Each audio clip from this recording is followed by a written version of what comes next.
Shabadoo, as they say. As they say. As you said mere moments ago. Uh-huh. Yeah. How did you say it, though? Because I just said Shabadoo, but... Shabadoo. Shabadoo. Guys, watch Frankie Frico. Yeah. It's amazing. So what I wanted to talk to you about during this cold open is art imitating life, imitating art. Okay. So we mentioned a couple weeks ago about like a bunch of video game news and shit. One of them was the second entry into the Until Dawn video game franchise. Right. Which has a movie, which was, you said, bad. I didn't care for it. Yeah. It's kind of like a trend now of like video game or like internet culture movies that are just like fucking sweeping. Yeah. I think the biggest, most blockbustery example of that recently in the last 5 years is Five Nights. Yeah. With probably. now 2 games. But that's a very internet game thing. Do you know what I mean? Like, yeah. The only reason that game was ever successful is because it kind of became like an internet staple, which is funny because it was an internet staple because of Markiplier, who would then go on to self-fund, produce, and direct Iron Lung, which I have not seen, but you said was quite good. Having watched him do a playthrough of that game, one of the few playthroughs I've actually sat through of his. The movie was very good. Yeah. There's a story about that game that I really enjoy where I guess he kept having to he was trying to find a way to render the blood to make it have like the right viscosity and the volume that he needed. He wanted it to move a certain way. So he kept sending dailies that the digital, team was producing to a render farm, which would cost tens of thousands of dollars and would take days. Right. He'd get it back. He wouldn't like it. He'd be like, fuck. And so he'd have to do it again. So then he talked to somebody and was like, how much would it cost to just buy a render farm myself and just do that myself? And they were like, a lot, like $250,000. And he's like, well, I mean, if I have to do this 25 more times, which I probably will have to do, that's what I'm going to end up spending. So apparently he was like, fuck it, and bought a bunch of servers and created a render farm in his bathroom, which is fucking wild. It's the best way to use a bathroom. I think so. That or fucking pissing everywhere. Signed every men's room. You ever been in a men's room without piss on the ground? Well, no, because that wouldn't be a men's room. No, because you're the one pissing on the ground. But that has kind of started this trend where like the big news was that like the other big YouTube game guy, whose name I've forgotten now. Yeah.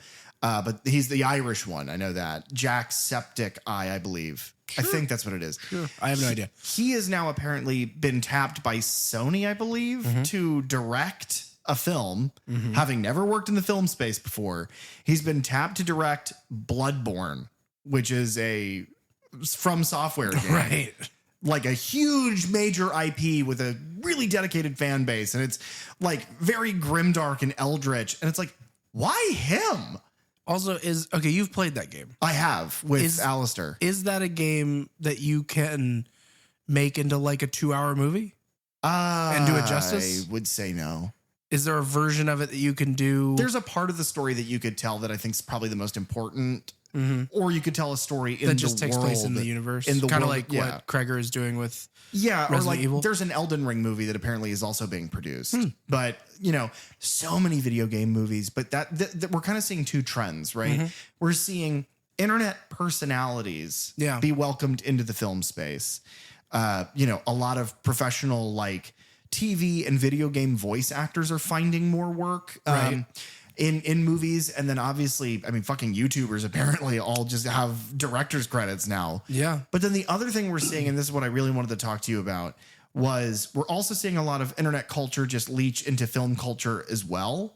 Right. I think the biggest example of that is something that you saw that we haven't really talked about, which was Backrooms. Right. Which is, it's entirely an internet thing. Yeah. Yeah. Backrooms, one, I thought the film was fantastic. I really enjoyed it. I am aware of the original creepypasta image and paragraph that kind of sold the idea of the Backrooms as just a concept. And it's dealing with liminal spaces and that sort of VHS handheld camcorder sort of That like analog horror, found footage, analog horror of it all. But I've actually never watched any of the, because I guess it then evolved into a web series that is like all on YouTube. It's like a bunch of digital shorts. Yeah. I think it's I think it's like 25 episodes. I don't know how long they range in length, but that then, you know, tells kind of its own storyline. And the person in charge of that, Kane Parsons, he did all of that in Blender, which is a computer program where you can like create digital effects, digital art, things like that. And so he built the whole thing basically just as kind of a test run of, can you make these environments, and then can you, in kind of a, maybe not in the same sense as like a machinima way, but like use those like digital environments to then tell a story. Well, and I know that like through indie gaming and Steam, the websites that have like the $1.50 indie, they threw it together in an hour. I know there's a bunch of backrooms games. Right. Which is an interesting concept anyway. Yeah. Did it work as a movie? I think it really did. And even though I haven't seen the series, it's apparently this almost acts as a, like, when it takes place, like the year that it takes place is like, I think it's like 1990. And the movie or the show leading up to it like ends in like 1990, like the month before. So this is almost like the sequel, like follow up to the series, but you don't need to know anything from that because this is like a bigger budget thing, I should say, with like actual actors that we know from things. Yeah.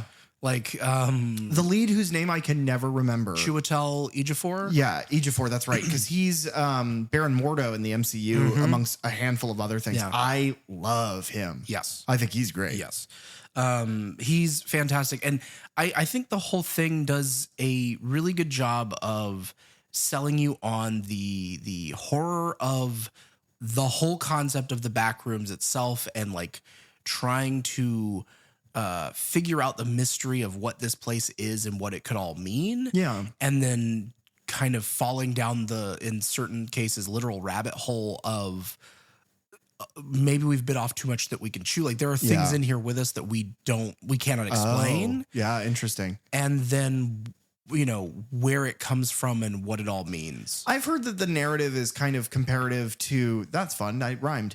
I heard that it's kind of like a Stranger Things, wherein this is a world that is almost reflective of ours, but in it there be monsters. Kind of, and then also in a similar way, the same way that like the lab is doing, you know, experiments in Stranger Things, you know, into the upside down. Yeah. They are doing experiments into like, how does this exist? Yes. And I guess that's what the series is online, is like them doing, you know, like in hazmat suits, going into the back rooms and mapping it and figuring things out and trying to, you know, piece things together. And then this is like, eventually, this is like a guy just stumbles upon it and then he's just trying to figure it out. And then ultimately we reveal that like that company is still trying to figure these things out. Here's the last question I have for you, because I'm interested. When I think liminal space, the thing that pops into my head at this point with media that we've consumed is Severance. We've mentioned it on the show before. You and I are both huge fans of that show. I don't love how long it takes them to fucking make new seasons, but that's okay.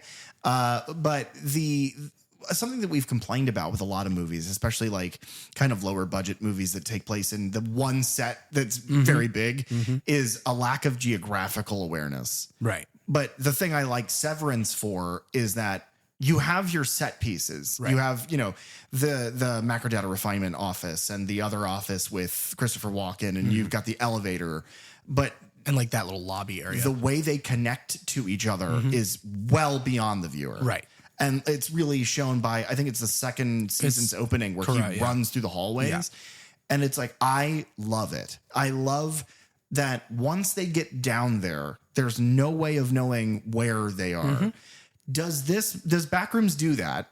And if it does that help or hinder the lack of geographical sort of mapping? Yeah. I mean, I think they absolutely do it. And the other thing is, like, from what I know, so much of it is all practical set. That's cool. They found like an actual abandoned mall and built this set inside it so that, you know, you could just go on and on and on with this thing and just kind of build rooms at whatever. Yeah. Because that's kind of the point. But I think, I mean, to me, it adds absolutely to the thematic horror of it all, of never knowing where, like, you turn a corner and it all looks the same, but still different. Right. And there's no discernible, like, path one way or the other, unless you are like Hansel and Gretel, you know, kind of trailing yourself along. But then even still, there are things in here. Is that a reliable narrative? That's good. I'm going to see it at some point soon. I want to see that. And we mentioned this a couple of weeks ago as well. I want to go with you on a day, and I know you'd be rewatching them, but I want to watch Backrooms and I want to watch Obsession. Because both of those are great. We got to talk about Obsession at some point. Backsession, as they're calling it. Now, the last thing I'll say in regards to this discussion that we're having is that they absolutely need to keep that set forever in that mall, and then have like a prank show where they like knock people out and just drop them off in there. But then have like monsters actually murder them. Yeah. They call it the Backrooms of like death or something, but Ashton Kutcher's involved.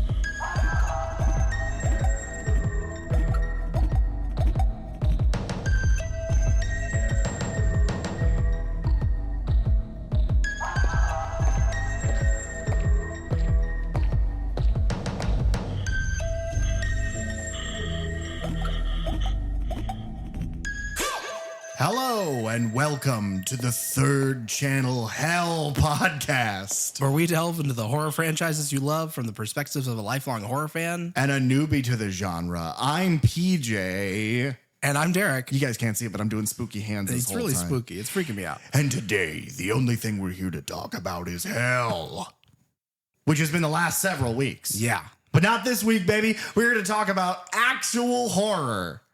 Yeah. Like an actual movie. Yeah. How many circles of hell are there? 9. Well, we've made it to number 9 for us. Amen. And I'm pretty happy with it. Jesus fucking wept. Yeah.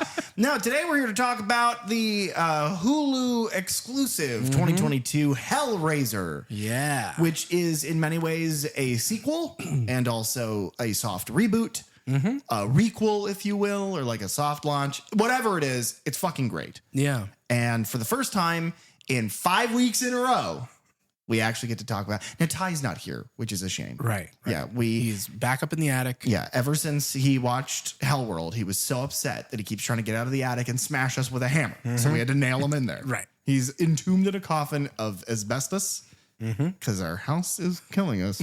Studio is killing us very quickly. Yes. But before we begin our discussion, we do have one piece of housekeeping. It finally happened. Yeah. Yeah. And it made me so happy. We're a year and a half in, Yeah. by the way, and it finally happened. Yeah. We finally had someone reach out to us and tell us, like, connect with us. Like, you know, the classic fan of the pod or whatever. Now, Caroline has reached out to me via a sticky note. She left me a soda on my front door one time with a sticky note on it that said, "Hey, PJ, fan of the pod. Keep it up." And I know that because that sticky note is on our refrigerator. Okay. But this was different. This was a bona fide fan of ours reached out and shared an anecdote with us. Yeah. Which was great. It was wonderful. We were sitting here last night, total transparency, when we were supposed to be recording this episode. But we were far too sleepy. And so we pushed it off till today. And we're still sleepy. But we get a little ding and look to Instagram Messenger, and what did we get but a video message from someone who we have mentioned on the show in a little while ago. Yeah, but we mentioned, for the record, we mentioned Tim because Tim left us a comment. Yeah. And we were like, guys. He's honestly left us several comments because he tends to listen on YouTube. Yeah. And he leaves his comments on there. But it was amazing because it's like, the reason we mentioned him before is like, guys, do this. But then also now do this. This has raised the bar. Yeah. Tim Clote, we've talked about before. He goes by TV Artworks online. You should follow his Instagram. He is a awesome artist. But he was on his way apparently to Heroes Convention, which is a Comic-Con in Charlotte, North Carolina, which as we're recording this happens over the weekend. If you happen to be no, because this won't come out for a week, so it doesn't matter. If you happened to be there, yes, maybe you saw him. Hopefully you saw him. Hopefully you didn't hurt him in any way, his feelings or his physical body. Right. Maybe he put chains in him. Seems like a cool dude. Yeah. He plays in a band. You wouldn't want to hell raise Tim. He's an artist. Yeah. But he mentioned something. The reason got a mustache. He does. And it was a video message. And that mustache, Tim, that's a good stash. Now, he sent us this message, and it was the funniest fucking thing in the world. For those of you who are fans of the Third Channel podcast, you'll know that Alistair and I recently took a road trip to North Carolina. We went to Raleigh. And in our time there, we stopped at a menage a two of Buc-ee's. Right. Buc-ee is great. And so is his establishment. But apparently he's listening to an episode within which we talk about going to Buc-ee's. And we have a little conversation about that. And I mentioned that Alistair and I had gone to a Buc-ee's in Brunswick, Georgia. He sent us a video message from the Buc-ee's in Brunswick. And he's like, I'm listening to you guys talk about that right in the parking lot. What are the fucking odds? Which is amazing. But yeah, it was great to hear from somebody. It's always nice to meet people and connect like that. Yeah, so absolutely. You know, if you ever find yourself in a Buc-ee's, you want to reach out? You want to send me a brisket burrito or whatever? Airmail it. It'll be rotten as hell. Yeah. That's what we want. Anytime you stop off at a Buc-ee's anywhere, we want you to send us a message from there. Yes. But then also... And what snacks you got, you know? Yeah, that's a good point. Do you get beaver nuggets, which do sound like his testicles? They are so good, though. We're going to move past that. I'll gargle those. Let's move past it. Yeah. I tried. Sorry. I was just thinking about the nuggets. But yeah, let Tim once again serve as an example. If you guys have something, our Instagram message, our DMs are open. We have an email address that we pitch at the end of the show. We have Letterboxd that you can find both of us on. There's all kinds of ways to connect with us and reach out. You can send us a text message via the link in the description below how you're watching this right now. I think they've changed it now. This wasn't my choice. It was just how it updated. I think instead of saying send us a text, it's like send us fan mail. Okay. Well, but either way, it works the same way. You click the link. Bug has done that. You can fucking do it. But the point is, we want to hear from you guys. And it was really nice to hear from you, Tim. We hope your convention was good. Yes. We hope your drive back was bad. What? Yeah, just a horror show. That's what we do. We're a horror show. So we hope your drive back was filled with eldritch monsters, all trying to, like, I don't know, take your skin or something. Yeah. How long is that drive? Long. How many hours? Like 10 plus hours. So he got through like 3 of our episodes. Speaking of, this one's a special episode because this episode, and we're not gonna pitch it like this. We're not marketing it like this because it's not. This is actually not real. This is a bit that we're doing. But this is 3 episodes in one, folks. Oh, what? Yeah, we're gonna review 3 Hellraiser films in this one review. Oh, okay. Yeah, so let's begin. Derek, what were your thoughts on Hellraiser Revelations from 2011? I mean, it's been a couple years since I watched it. It wasn't good. No, I remember it being very bad. Do you recommend it? No, I don't. Okay, all right. And then, you know, like the intro music plays, and it's a hand PJ. Oh, I'm Derek. Yeah, and Derek, what did you think about Hellraiser Judgment from 2018? I remember there was a guy who I guess was another Cenobite, but he was the all cut up accountant. Yeah. What was he called? Yeah, I think you're right. Okay. But he wore like goggles or something. Yeah. I didn't like it though. No, it wasn't good. Do you recommend it? Oh no. Neither do I. Okay. What about Hellraiser 2022? When's the first time you watched that film? Oh man. Interesting. Actually, probably when it like kind of first came out. Yeah, and that's what's interesting about the 2022 date is that we're right at the end of the lockdown of the pandemic. Things are starting to happen. It's new content that's being released that was kind of put into limbo, is my assumption. But 2022 was an interesting time. All the things that were coming out around that time, because I think Prey came out sometime between the end and the beginning of the pandemic. Possibly, because it was another Hulu release. Right. Hulu's kind of been doing some cool stuff. I'm such a big fan of the Predator series. Yeah, big time. I'm a big fan of Hulu. Yeah, but that was also 2022. Hellraiser 2022, I originally watched October of that year. So yeah, like right after it came out, I hopped on. Okay. I enjoyed it then. Yeah. I enjoyed it on our rewatch in what appears to be maybe February of 2024. Yep, that's where I have it. And then, day before my birthday, by the way. And then I enjoyed it this time too. That's the thing is that, and we talked about the kind of conversations that you and I have had leading up to this episode where like, I remember liking that one quite a bit. Mm-hmm. I didn't realize how much I liked it. Oh, yeah. And I think it is the bulwark of the way we watched all these movies originally were so back to back to back that it is difficult to kind of realize because you're so drained by the end of something like this after you watch 10 movies in like a week. You're drained by how good the good is because you're so bogged by how bad the bad was. Yeah. No, but this is tremendous. I really enjoyed this. The only thing I don't like about it, well, no, there's a couple things and we'll get into them. But the big thing that I don't like about it that's important to the bit I'm doing right now is I don't like the fact that this movie is once again only named Hellraiser. Unlock your fears. A young woman struggling with addiction comes into possession of an ancient puzzle box, unaware that its purpose is to summon the Cenobites, a group of sadistic supernatural beings from another dimension. 2 issues with that summary. Number 1, way too simple. Number 2, they don't say what that word means. Oh, Cenobite? To summon the Cenobites. Yeah. What does that mean? Well, that's a member of a monastic order. Oh, okay. You know what's sad? This is the last episode we get to do this bit. Yeah. Well, no, we could do it later. It just won't make as much sense. Yeah, it won't mean as much. Yeah, but it'll mean stuff to us. Right. Yeah. That's all. Which is why we do it. We do most of the show to spite you all. Right. As we showed you last week. Right. Like a dozen times. I really like this movie a lot. Me too. It does so much right to me. And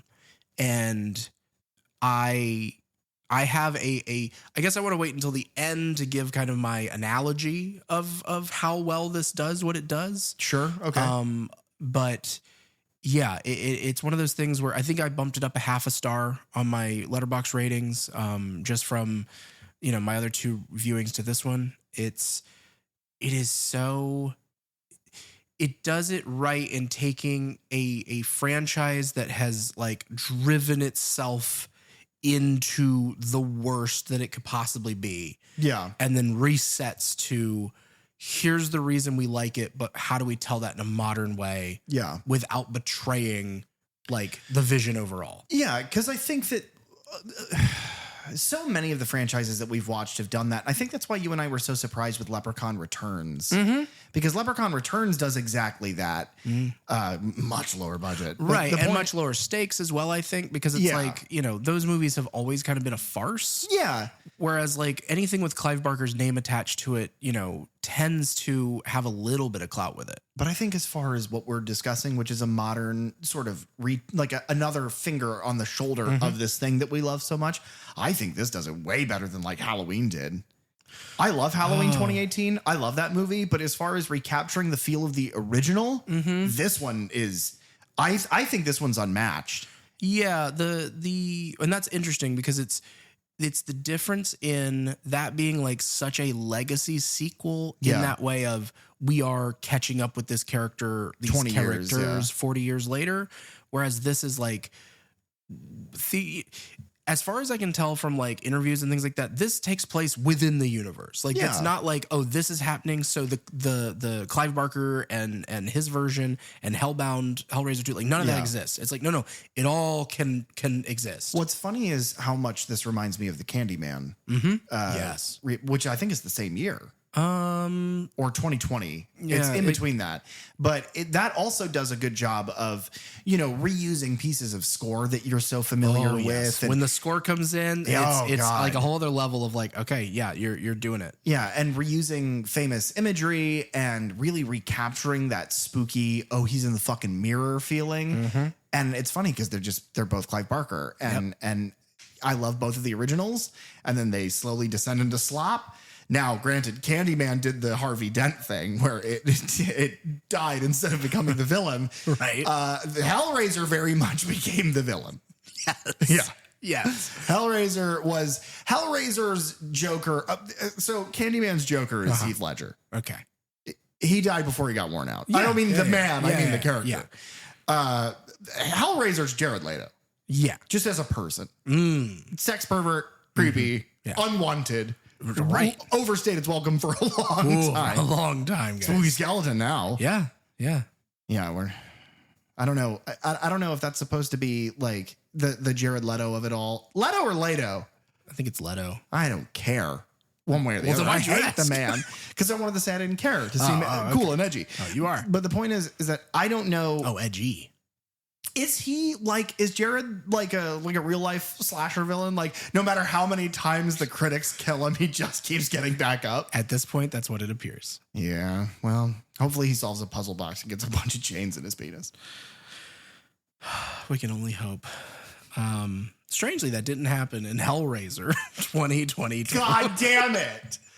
I hate this setup bit, by the way, because every time I read the synopsis, I'm like, this is crappy. Whatever. It's all I got. And then you luck into one.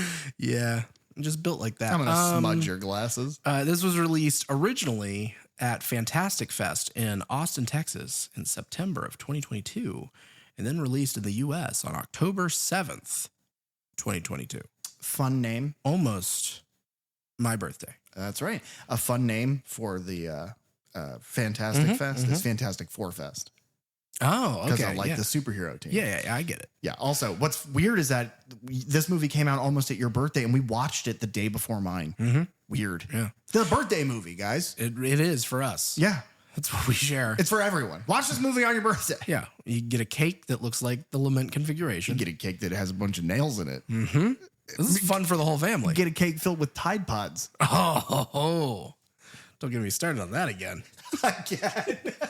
We just pumped your stomach. Yeah. It's directed by David Bruckner. It is written by Ben Collins, Luke Piotrowski, and David S. Goyer. It's also produced by David S. Goyer, Keith Levine, Clive Barker, and Mark Toberoff. The cinematography for this film was done by Eli Bourne, who had worked on a bunch of short films and then had done a horror movie in 2023 called The Wild. He did the Stephen King adaptation, also from 2023, called The Boogeyman, which I liked for the most part. Okay. Companion, the 2025 sci-fi thriller with the sex bot. Oh, yeah. Fantastic. Jack Quaid in it? Yes, Yeah. That movie's great. And then also shot The Conjuring Last Rites, which was fine. It was fine. Yeah. The weird thing with that one, I feel, is that all the spooky bits, like the horror bits, are fine. And then all the tie up of the Warren and their family stuff, I'm like, oh, this is kind of well done. Yeah, it's a family tale. It's just without the cars. Yeah. Yeah. This movie is edited by David Marks, who was the assistant editor on Rings in 2027, as well as Spider-Man Homecoming. Oh, okay. Did I say 2027? I meant 2017. 2017, both of those movies. And then he was the editor on Don't Worry, He Won't Get Far on Foot, which is a dark comedy from 2018. The Last Black Man in San Francisco, a drama from 2019. The Night House in 2020. And Y2K, which was like an A24 horror comedy. That I didn't see. I missed in theaters. Okay. How was it? I don't know. Okay. But I'll get to it eventually. Because it has A24 attached to it. Do you remember the Amanda show? The old Nick show with Procrastinator Man? And it was like, oh my God, you have to help us. The burning's building down. Eventually. And he's like, I'll help you. Eventually. And then goes home. It's like that has been a stim of mine since my early childhood. Every time I hear that, I think that. I haven't thought about that in a long time. So we'll talk about Hellraiser. Eventually. The budget for this film. You know what? This one I want to guess. Is it more than 30? No. Less than? Yes. By a lot? It would have to be. I'm trying to gauge your facial response. Yeah. I'm going to say 20. Between 20 and 22. Less. Wow. Okay, then I don't know. $14 million. This does not look like a $14 million movie. No. Now, just as a reminder, the last film that we spoke about was 4? Hellworld. The worst movie ever. $5 million budget. Jesus Christ. Now, this went straight to Hulu here in the US, but I believe it did have an international release of some kind, but the numbers on it only show a box office of like $12,640. Sure. So it must have only hit a couple screens for some reason. Hey, man, you know me. Put it on streaming first. Kill all the movie theaters. I know you and I disagree on that. We absolutely do. But if the audience has any kind of power over the way that movie theaters operate, and you were listening to this, take my side, please. No. Burn the theater you work at to the ground. I get away with saying that. Everyone knows me. I'm the guy who makes the jokes. That's true. Do it now. Director David Bruckner had done part of the horror anthology The Signal in 2007. He did part of the found footage anthology VHS in 2012. He did Amateur Night, which is the I would say personal opinion, but I think it's pretty much the opinion of everyone who watches that first VHS movie. Amateur Night is the best short in the whole thing. He had a part in the horror anthology Southbound. He did The Accident was the name of the short in that. And then he had a Netflix movie called The Ritual, which is a folk horror movie from 2017, which is fantastic. The Night House from 2020, a psychological horror film. I saw that in theaters. I liked it. I think I need to give that one another shot. And then he also had a part in VHS 85, which is I think it's the sci-fi one, which I think we watched together. The spaceship one? Yeah, I liked that one a lot. He did Total Copy, which is the wraparound story that they cut to several times. Interesting. The screenplay and story was done by Ben Collins and Luke Piotrowski. They wrote they're a writing team. They had done Siren, which is the expanded full-length version of Amateur Night from VHS. So they actually took that short and made it a full movie. Interesting. They also wrote Super Dark Times, which is a psychological thriller from 2017, supernatural horror film called Stephanie from the same year, The Night House, She Rides Shotgun, a crime thriller from 2025. And then the story and producer was David S. Goyer. We've talked about before on something because he has written so many things. Sure. He has written the Blade trilogy, Batman Begins. He was a writer on Jumper. He gets a story credit on The Dark Knight and The Dark Knight Rises. The Unborn, which was a horror movie from 2009, as well as Man of Steel, Batman vs. Superman, and Terminator Dark Fate. So a bunch of superhero stuff, some sci-fi stuff, some horror stuff. But yeah, his name is on a ton of things. Him being involved in Man of Steel after last week is very funny to me. Yeah. Why? Why did you say that name? Producer Keith Levine was an executive producer on 47 Meters Down, which was a shark movie, Amityville, The Awakening, and then he produced The Mist, the TV series, Scream, the TV series, The Night House, and The First Omen in 2024. Here's something I'm going to say really quick. I'm going to jump in here. The Scream TV show gets a lot of it kind of gets ignored largely. Guys, watch the Scream TV show. It's pretty good. The third season is the only season in which it involves the actual mask. And we've talked about that before. Right. But the writing in the first two seasons are fine. It's a good mystery whodunit murder movie show. It's very good. Yeah. I haven't watched it yet. Yeah, you should. It's very good. Producer Clive Barker, we haven't talked about in a while, but he was the executive producer on Hellbound, Hellraiser 2, as well as Hellraiser 3, Hell on Earth, Candyman, and Feral to Flesh, Candyman 2, Hellraiser Bloodline, and then he produced Lord of Illusions, The Plague, Midnight Meat Train, Book of Blood, and Dread from 2009. Not Judge Dredd, but a movie called Dread that he is based on a short story of his, if I'm not mistaken. He also, if I'm not mistaken, wrote and directed Hellraiser, the original. Okay. And lastly, the producer Mark Toberoff was the producer on Piranha 3D and 3 Double D, as well as Prey, A Christmas Story Christmas, Beetlejuice, Predator, Killer of Killers from 2025, and then in the same year, Predator Badlands. So a producer on all of your favorite things, PJ. Except for Beetlejuice. Oh, yeah, there's that. Yeah. The music is done by Ben Lovett, who had done music for The Signal in 2007, Black Rock in 2012, The Ritual in 2017, The Wind in 2018, which is a horror western that I'd never heard of, I Trapped the Devil, The Wolf of Snow Hollow, which is like a horror mystery film from 2020, and The Night House. So he's worked with Bruckner before. The music? Yeah. Incredible. Fantastic. Incredible. Every bit of score is unsettling and sort of spinal. I don't know. It's all, and it's not because it's like using dissonance or weird instrumentation to make it sound wrong. It sounds like a score, but the score is both so like bleak and sort of sharp, and then at the same time it becomes just this epic, recall to the original. It is so good that it's like, I'm one of those people that good music gives me like a visual reaction. I get goosebumps. I really, really feel that like kind of emotion of music.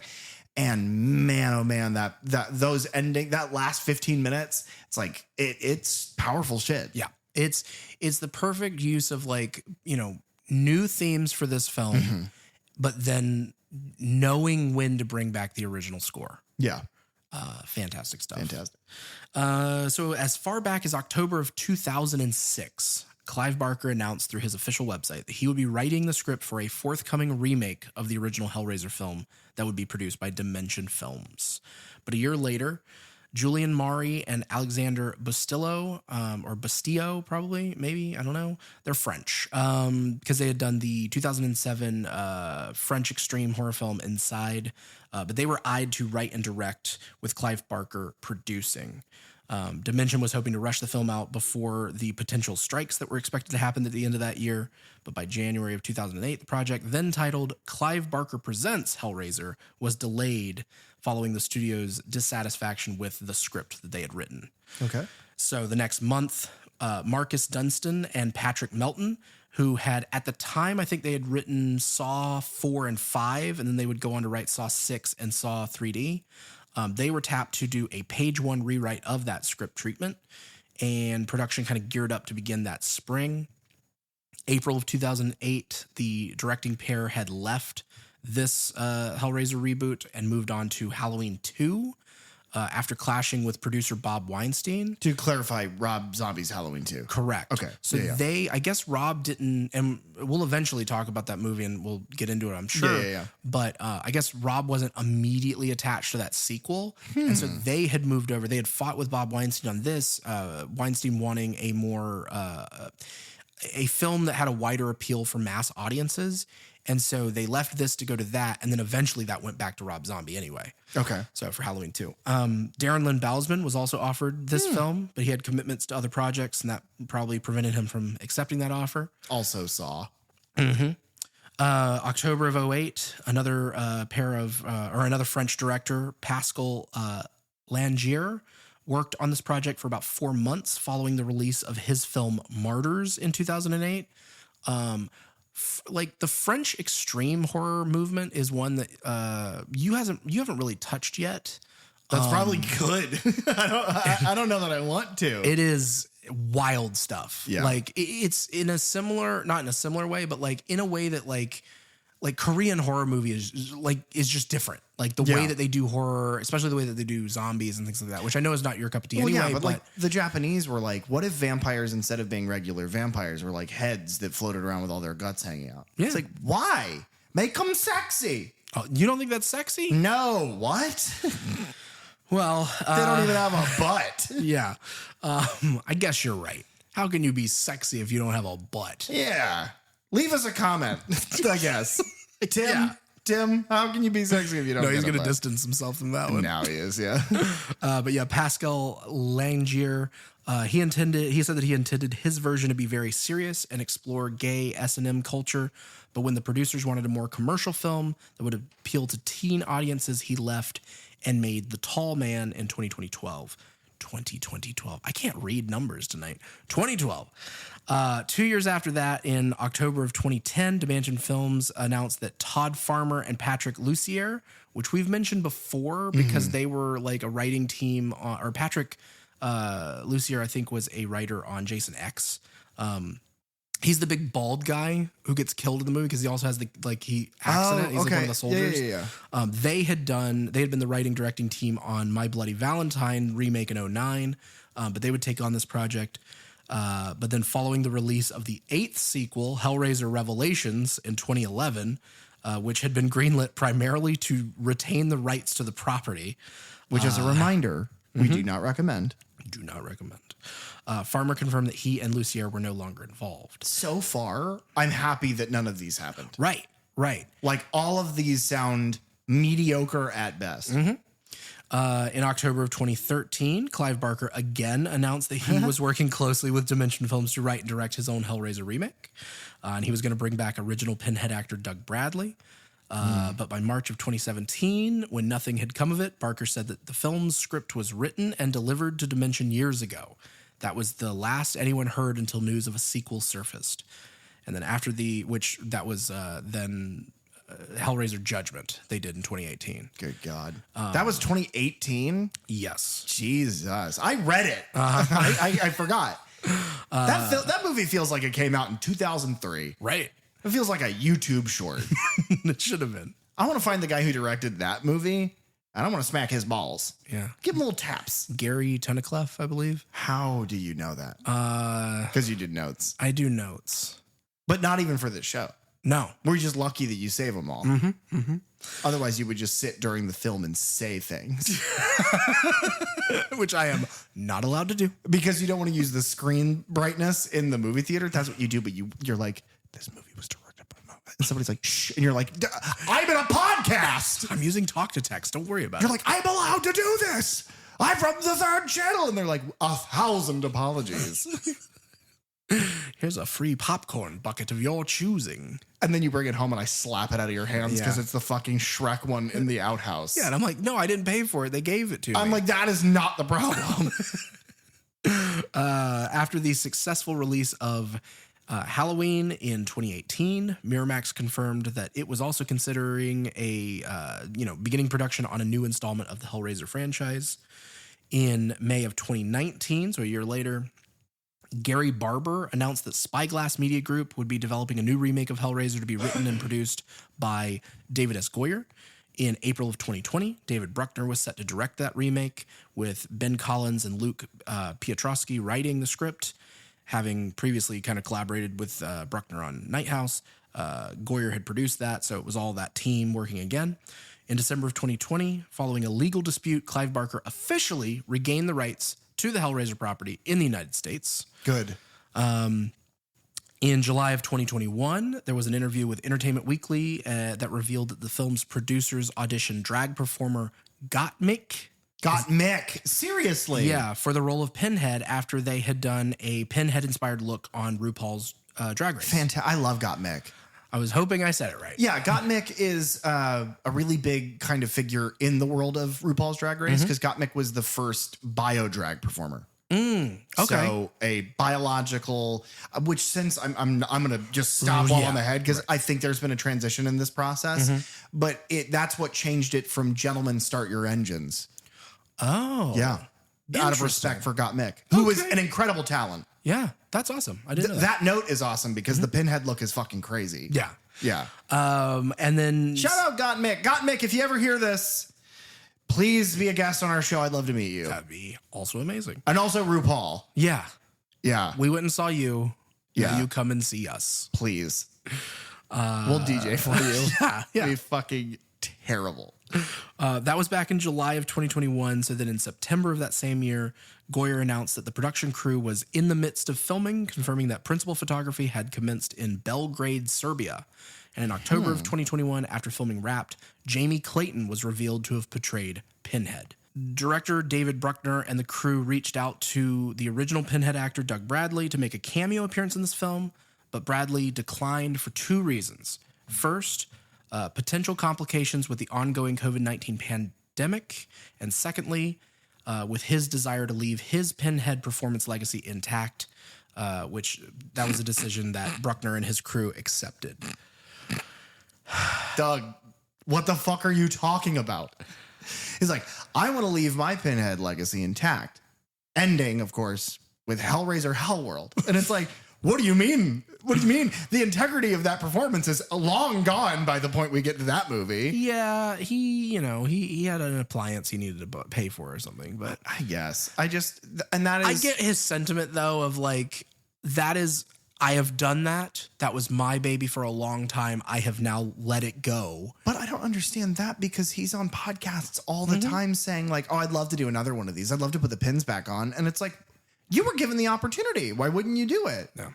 Well, and I don't even know if it was, to play Pinhead or a version of it or my assumption. But I mean, yeah, like, because these don't necessarily have to be the same Pinhead. No, I mean, at the very least, you could just hand wave away the explanation of this version of Pinhead is a sort of, like a pseudo protege. Or that maybe the pins are evocative of a certain rank in hell. Who gives a shit? You're writing it. You can say whatever you want. But like, I think it would have been so much more impactful that at the end of this film, when our antagonist is, pleading to have had the original Pinhead enter, because it's a powerful performance. Now, granted, as powerful of a performance as Doug Bradley was famous for giving as this character, this Pinhead is very good. Yep. Jamie's doing some great stuff here. Yeah. And finally, with that kind of in mind, Doug Bradley, who obviously had originated the role of the Hell Priest, the lead Cenobite, Pinhead, whatever you want to call him. Jim Head. Yeah. Because he's getting swole. Oh, shit, dude. But he had this to say about Jamie Clayton's take in a Twitter post saying, quote, "I'm a bit blown away by this. The clever redesign of the makeup, the shimmer of the pinheads, the palette, whatever that keyhole, locket, tracheotomy thing is in the throat. It's simple, subtle, disturbing, and sexy. Everything it should be. Peace and pain, Doug." That's fantastic. Yep. I like that. It's a wonderful, passing of the torch without it being, having to be a passing of the torch. But, and I'm sure, like he said, a lot of it could have come down to literally just he didn't feel comfortable traveling at that time. He is advanced in age. And so it's like COVID was not in a good place at that point. And so it was much broader. Yeah. It was killing us one by one, especially the elderly. Do you know it's a crazy symptom if you're past, if you're within a certain age range? I think it's like between the late 70s and like early 90s. Because after, a certain point in your 90s, if you get COVID, you're just going to die. But a weird symptom of COVID is if you were old enough and you caught it, the dry cough, the biggest symptom that we had at the time at the beginning of that pandemic would evolve. And eventually you would cough up long chains with hooks on them that would hook into your grandkids and you would drag them through a stretching hallway that your throat would create. Wow. I'm surprised that didn't make it into the news. Well, that's why Doug Bradley refused, because he was like, I don't want to kill these people. They're doing a good thing. They're making a good movie. Two more, and he is yours. Feed it. Their pain, their blood. Unlock the next configuration. And then the last. No. I've done enough.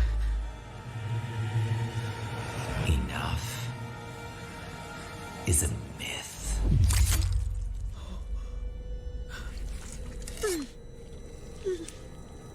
We will not be denied. Your blood is in our hands now. Ours to claim at any time. But the box I leave in yours. If not you, another. Enough is a myth is such a Pinhead line.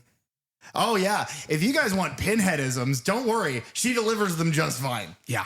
Another thing I really like is, and now that our audience has an opportunity, if they have not seen this movie, to have heard her voice. And because they've heard, if in this podcast, they've heard Doug Bradley's voice 7 times. Yeah. I love the almost sort of robotic grain to it, where it's it sounds like a digital artifact on top of everything else. Yeah. Oh, I love it. Yeah. I think it's so good. Yeah, I am thrilled by this performance. Yeah. And it we'll get into, but not somebody that I necessarily know from most anything else. But I just think they're doing incredible stuff here. I only recognize the lead from things she would go on to do after this. Oh my God, I love the lead so much. Yeah, that's the only person in the whole movie I recognize. Everybody does such a good goddamn job. Yeah. I'm pleased with the performances here. We do start with a quick opening sequence in Belgrade, Serbia, is our title card that we're given. I love this because it's such a flip. It's such a flip of of what you expect, where originally Frank goes to get the hot dog with the big pickle in it. I Try to get it in there somewhere to do that without laughing. He goes and he gets a hot dog, bunch of mustard. And then while he's at that hot dog cart, he's like, oh, what's this box thing? I guess I'll take that too. Yeah, and the guy is like, that box has always been yours. This hot dog is $3.14. If you'll excuse me, there is a man drowning and being eaten by rats whom I have to butcher right now. Please leave a tip in the jar. Guys, leave a comment if you like our hot dog bits. We've had so many. So many. But yeah, the original, he goes to get the box, he gets it and brings it back. It is the journey of getting it begins the movie. And it's the same thing, but the person is not seeking the box. The person is being sought. Yeah. By the box in a way. And it's just such a subtle, nuanced subversion of the Hellraiser mythos. Yeah. Where in most of these stories, well, not the last however many, but in most of the stories, it is a person goes to get the box because, Dr. Chenard has done all this research and he's a sex creep and he's interested in the box because it's supposed to bring you the ultimate pleasure. But this kid has no fucking idea about any of this. Right. Do they name this character? The guy at the party? Yeah. Yeah, Joey. Okay. Because it starts with who we end up finding. There's a businesswoman who goes and buys a wooden box from a gentleman on a bench in the middle. This is in Serbia. Yeah. And it's just a quick line of like, don't take it lightly. And we don't get to see what's in the box. And then we jump to the Berkshires in Massachusetts, which is where a apparent sex worker, Joey, is invited to this orgy at a mansion. Owned by Roland Voigt? Yes. How do you think John Voight feels about that? I'm sure he approves. Do you think John Voight could have been a fucking Cenobite in this movie? And his Cenobitism is that his penis is a crossbow? Yeah. Like in Megalopolis? Yeah. And like Deep Throat with the tracheotomy thing, like he has a pin stuck in his throat like they have to do to him in Anaconda. Okay. And he's wearing a MAGA hat because he's a useless piece of garbage. Is he dead? I feel like he died recently. I don't think he's dead. If he died recently, I don't care about speaking ill of the dead. I do it all the time. Correct. So we're at this party. Yeah. And we're dancing. Joey, this is a different mansion party than last week's. Yeah. Thankfully. But he at like the mansion equivalent of a bar. Yeah. He sees the woman from the beginning. Right. Who we find out later is her name is Serena, and she is like Voight's like assistant of some kind. Like a oh God, I hate the fact that I'm saying this, but it's probably a pretty apt comparison, is like the Ghislaine Maxwell. Is like the fixer, is the doer, knowing that he's doing terrible things and facilitating them anyway. Him being Roland, who we have not seen yet. But yeah, she entices Joey and is like, there's all kinds of crazy shit out there. You ever see some stuff? And he's like, yeah, it's just classic Hellraiser dialogue. Right. She's enticing him. He's enticed.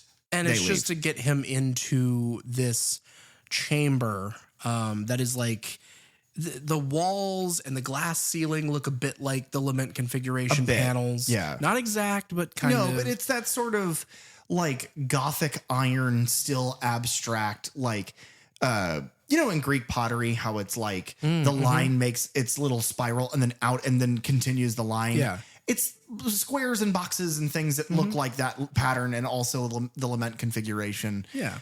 But he goes he's seemingly alone. And he goes into this big chamber, which is also very decorative. Yeah, there's a bunch of, I don't know if they're torture devices, I don't know if they're art pieces, but they're in like glass cases around the room. What I will say is that a lot of this movie takes place in this setting, and that's fine with me. What a beautiful, they lucked out on finding this place. It's what I said about The Fog, where the scout location was done so well. You need this place to tell this story. Oh, yeah. And it's such an incredible location. But in this like plinth, like this little column in the center of these squares inside of diamonds, inside of squares, inside of diamonds, is what looks like the Lament configuration. I love this reveal. But it's like oblong. Yeah. When you're looking at it, as the camera approaches it, it looks like the cube shape that we know. But as Joey approaches him, the angle changes. It is now this, rectangular prism. Right. Which is a reference to Hellbound, wherein the box, once solved all the way, turns into what they call in this film, the Leviathan. It's like a double-sided pyramid. Right. But what this movie does, and we can go ahead and tackle this now because it's about to happen. What this movie does is that every time you solve the box changes its shape into a different shape. Impossible. Right. Realistically, could never exist this way.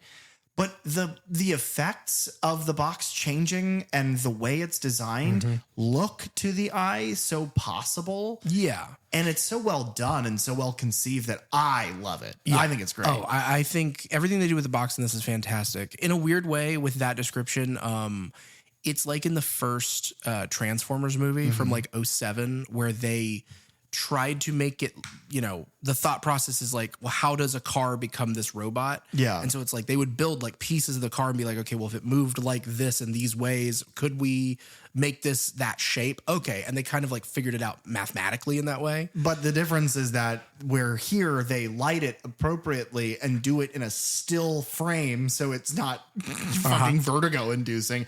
Transformers, if this microphone is the camera, right, and they're shooting Transformers, Michael Bay was like, okay, ready? And then this is the process of him transforming. Okay, good. Did you see that? Did you get it? It's like, no. Good. Cut. Print. Go get me a big tank of water. I'm the action James Cameron. Yeah. Yeah. That's what they call him. Yeah. That's what they call him. So he unwittingly solves this box. Yes. In this configuration. Yeah. And Voight comes in and kind of goads him into that. Yeah. And it's a cool way that he solves it. And once he solves it, it's like he presses it together. And when he does, from like a face of this strange shape, it looks like a key, but it's a dagger. It's like a knife, which is a recurrent theme in the film. A knife sticks out from the box, piercing through his hand. And immediately the blood looked so real. The effect looked so real. It was immediately like, yeah. God, I got a weird thing with my hands, man. And there's a lot of hands being cut in this movie. There's like a finger crotch cut that makes me nauseous. Oh, yeah. But then, and this is, like I said, it's a recurrent theme. But guess what, guys? This Roland guy, he's a real piece of shit. This Joey guy, he's a mark. The whole thing was a setup, Derek. Would you believe it? Yeah. Yeah, me too. But this is if Frank had been smart, not perverted, and got someone else to solve it. Exactly. That's what Roland has now done. Roland Voight has gotten this kid to solve the puzzle box. It stabs him, and his blood drains into the box, which then transforms into this Leviathan configuration. Which Voight then picks up. And says something to the ceiling. Yeah. I am the penitent of the Leviathan. Grant me this audience. And then that's basically it. Yeah. But as that is happening, I love that, like, in the background, we are witnessing Joey as chains rip out and do the Hellraiser thing of, like, chains and hooks grab him and tear him apart. Yeah. And Voight is completely just doesn't care. Yeah, he doesn't give a shit. Here's the other thing. The lighting immediately changes. A lot of soft blue lighting through like that gradient as though it's being shown through the walls, blinds like the boards and things, walls. Yeah. If you like that visual storytelling device that they use in the first two Hellraiser movies of the walls and the world around them opening up to invite in hell with that blue sort of almost like a water shimmer effect of the lighting, good news. That's my favorite part of the storytelling, the visual storytelling of the first two movies. And it is everywhere in this. Yeah. And they do it really well. They don't overuse it. No. But they use it in incredibly new and creative ways. Yeah. Which is kind of the theme of the whole movie. That is, it is like right from the jump of the movie, they've done things that are, they taste the same, but they're made different. And you get the same pleasure of enjoying and ingesting it. but it is so different. And I think they needed to wait this long because it also needs the visual effects integrity that this movie has. Oh, yeah. Roland Voigt is played by Goran Visinjic. I have no idea where this actor is from. And I know I'm Probably producing Serbia. that wrong. But he is most famously before this. He was in 185 episodes of ER.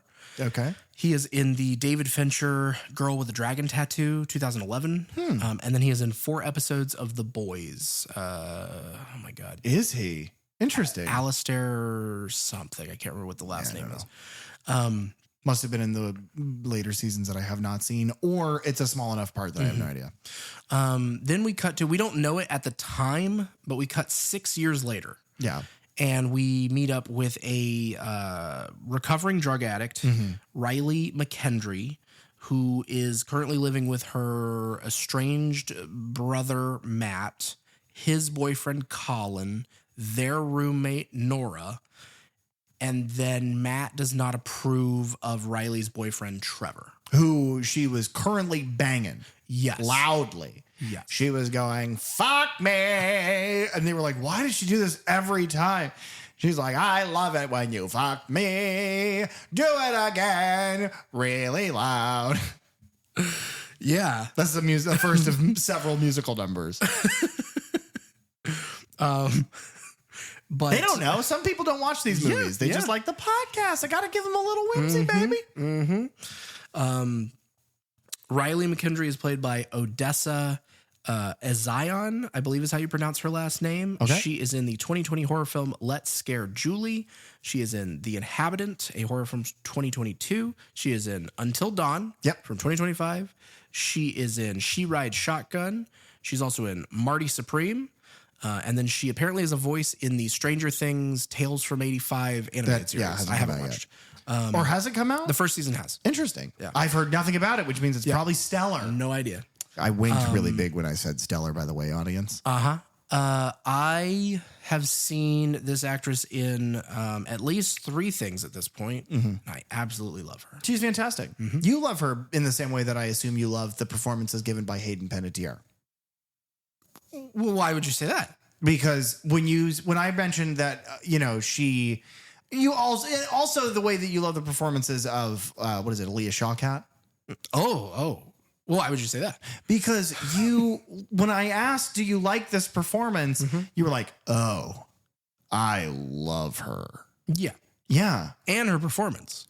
And then you I don't know, you kind of passed out a little bit. I had to give you smelling salts to wake you back up. Yeah. Thank you. Yeah, because you love her in the way that a man loves a woman.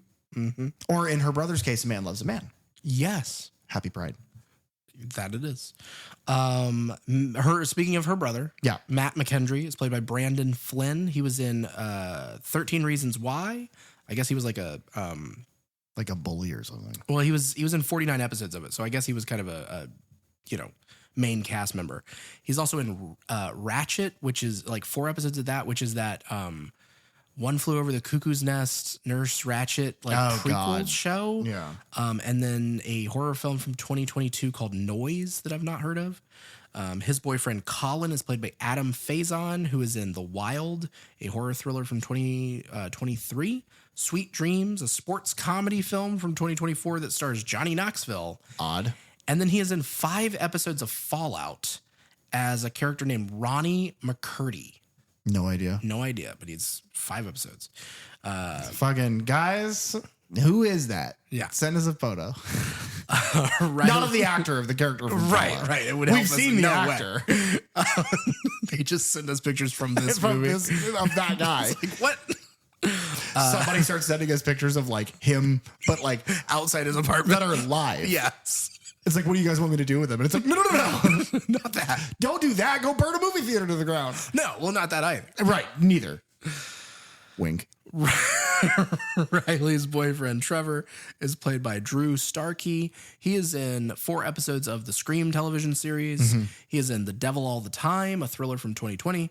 And he's in 49 episodes of the drama series Outer Banks. Okay. That is the majority of our main cast. We'll get to some others later, but that's the gist. So here is this scene because it's just expositional dialogue or expositional dialogue to give you information about the characters. Ready?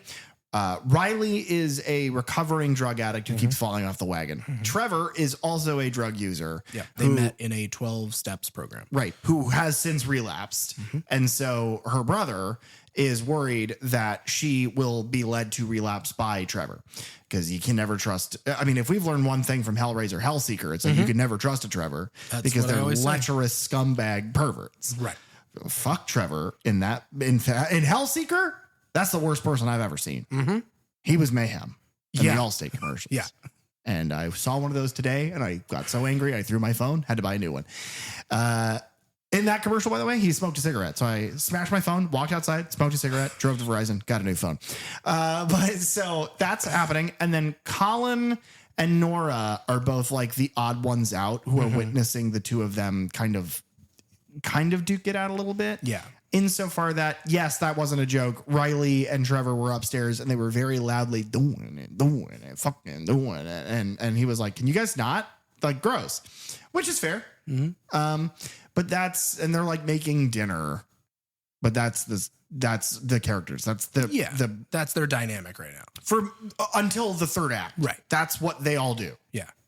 Riley and Trevor basically, trying to figure out how to make some money to get out of their situations. They decide to break into a abandoned storage warehouse that Trevor used to work at. I guess that they are also criminals. Yeah, I guess in this moment they're choosing to be. Everybody knows that if you take a painkiller, you're going to rob somebody. Yeah. It's all the same thing. Just like if you have piercings, you're a pervert. That I know for certain. That's why I don't have any. Except for the one in your butt. Well, no. That's me piercing your butt. But yeah, they break into this this storage container, and then they break into the safe that's in there, and then they break into the wooden box that we saw earlier that's in there. It's a box in a box in a box. And inside of all that, they find the lament configuration, which Riley then takes home. And getting home very late, Riley has an argument with her brother Matt where he accuses her of relapsing because of his, distrust of Trevor, and ends up throwing her out. And so first she goes to set up her stuff in her car, like she's going to sleep in her car that night. And we see that she does have a tin of pills. Yeah. And she dumps them out on the ground. And then she then notices the puzzle box and ends up picking up like a couple of the pills off the ground and taking them. Yeah. And then she goes to like a nearby park that's abandoned. It's very like Train Spotting and like very early 90s. Like, yeah, she takes a bunch of drugs and she goes, hangs out in like an abandoned playground. Yeah. Yeah. Yeah. She's on the thing that you spin around on and she's like kind of laying on her back. Yeah. That's a merry-go-round. No, merry-go-round is the thing with the horses. Is that what this is called as well? No, the horse thing is a carousel. I've always called that a merry-go-round. A lot of people do. And you're telling me that that's false. It's a carousel. Okay. Well, Derek, do you recommend this movie? That's the whole conversation. But she's laying on this merry-go-round. I'll fix it in post. But she's laying on it and she solves the box. But luckily, yes, is not cut by the blade. No, she manages to get very lucky in that regard a couple times. Yes. Yeah. Because it is that thing of like the box is built in a way that you don't know. One, if she's solving it for the first time, she doesn't know that a blade is going to pop out of it. Right. But even when she does know, you don't know where it's going to pop out of it. Right. It could be anywhere. I absolutely love the way that this scene builds tension in watching her solve the box, because it's something that at this point in our watches, we have seen people do 10 plus times. And every time the Cenobites come out and they either immediately or try to immediately murder that person with chains and sex pervert stuff. But because this box moves differently. Yeah. And there's like, she moves something and it opens like a hole, and then she like puts her finger in the hole, and like we don't know what's about to happen. No, we expect it to open, turn, close, turn, open. And it's like, why isn't it doing that? And then the knife comes out. I don't know if you did this, but I immediately was like, oh, this is like a fake. Like this is just meant to hurt you. On my first watch through of this movie, I just assumed it was like a prank lament configuration. Yeah. Because hey, everybody knows about Hellraiser, Hellworld, that classic game. But then she kind of passes out after solving it. Yeah. She hears like a whisper and passes out from the drugs that she's taken. Right. Her brother finds her. Yeah. She gets some flashes. She sees our first like kind of shadowy versions of the Cenobites. Yeah. It's the one that looks just like Elish Norn from Magic the Gathering. If you know, you know. You've mentioned that on a previous episode. Yeah. And it's where we first get the first time of seeing the priest, which is what Pinhead is called in this movie. And she moves basically she's like, you know, demanding another sacrifice. And that if Riley is not going to, you know, Riley beat the box in this moment. And so she owes them a sacrifice if she won't go willingly herself. Which is funny too, because she's so out of her goddamn mind that I just feel bad for Pinhead in this. Because Pinhead's like, you opened the box. We came. You must give us are you fucking listening? And she's just spinning. And she's spinning. Her eyes are wide as dinner plates, just like, who the fuck are you? Can I go on the swings next? And it's like, oh God, this is one of those drug people. Do you think that's safe? She's like, and Pinhead's like, God damn it. Do you have any of those that I can have? And she's like, yeah, man, they're on the ground. Then Pinhead's pushing Riley on the swing. People, let me tell you about my Pinhead. And then I love this bit because the priest moves the box, and this like that same opening that's on the box opens in Riley's chest. Yeah.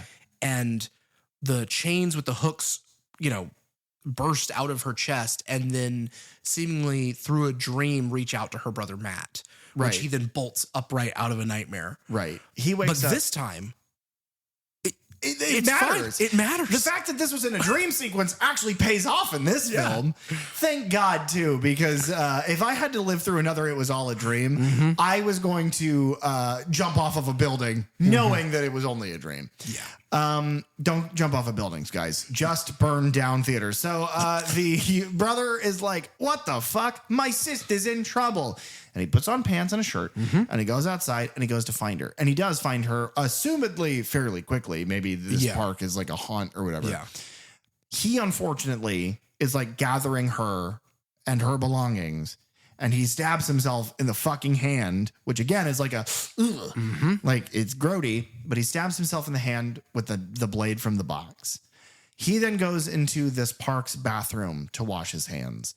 We got to cut back and forth between him washing his hands and the walls of the bathroom silently sliding open to reveal forever hallways with blue light spilling out of them. And the box drinking his blood. Like it's flowing through the channels of decoration that we're so used to on the Lament configuration. But it's like they have a purpose now. And it's awful. Yeah. And it's like twisting and the pieces of the box are moving and it's changing shape. And then and like Riley is witnessing that portion of it. The box moving on its own, changing shape completely. But is so fucked out of her goddamn mind that I assume, and she kind of, you know, reiterates that this is, you know, I've taken these drugs before. They've never made me hallucinate before, but I guess they're doing that now. Now, the brother, does he make it? No. Oh, does he? Well, he screams out for her. Yeah, he's like, Riley. She goes in there. Yeah. And he's nowhere to be found. No.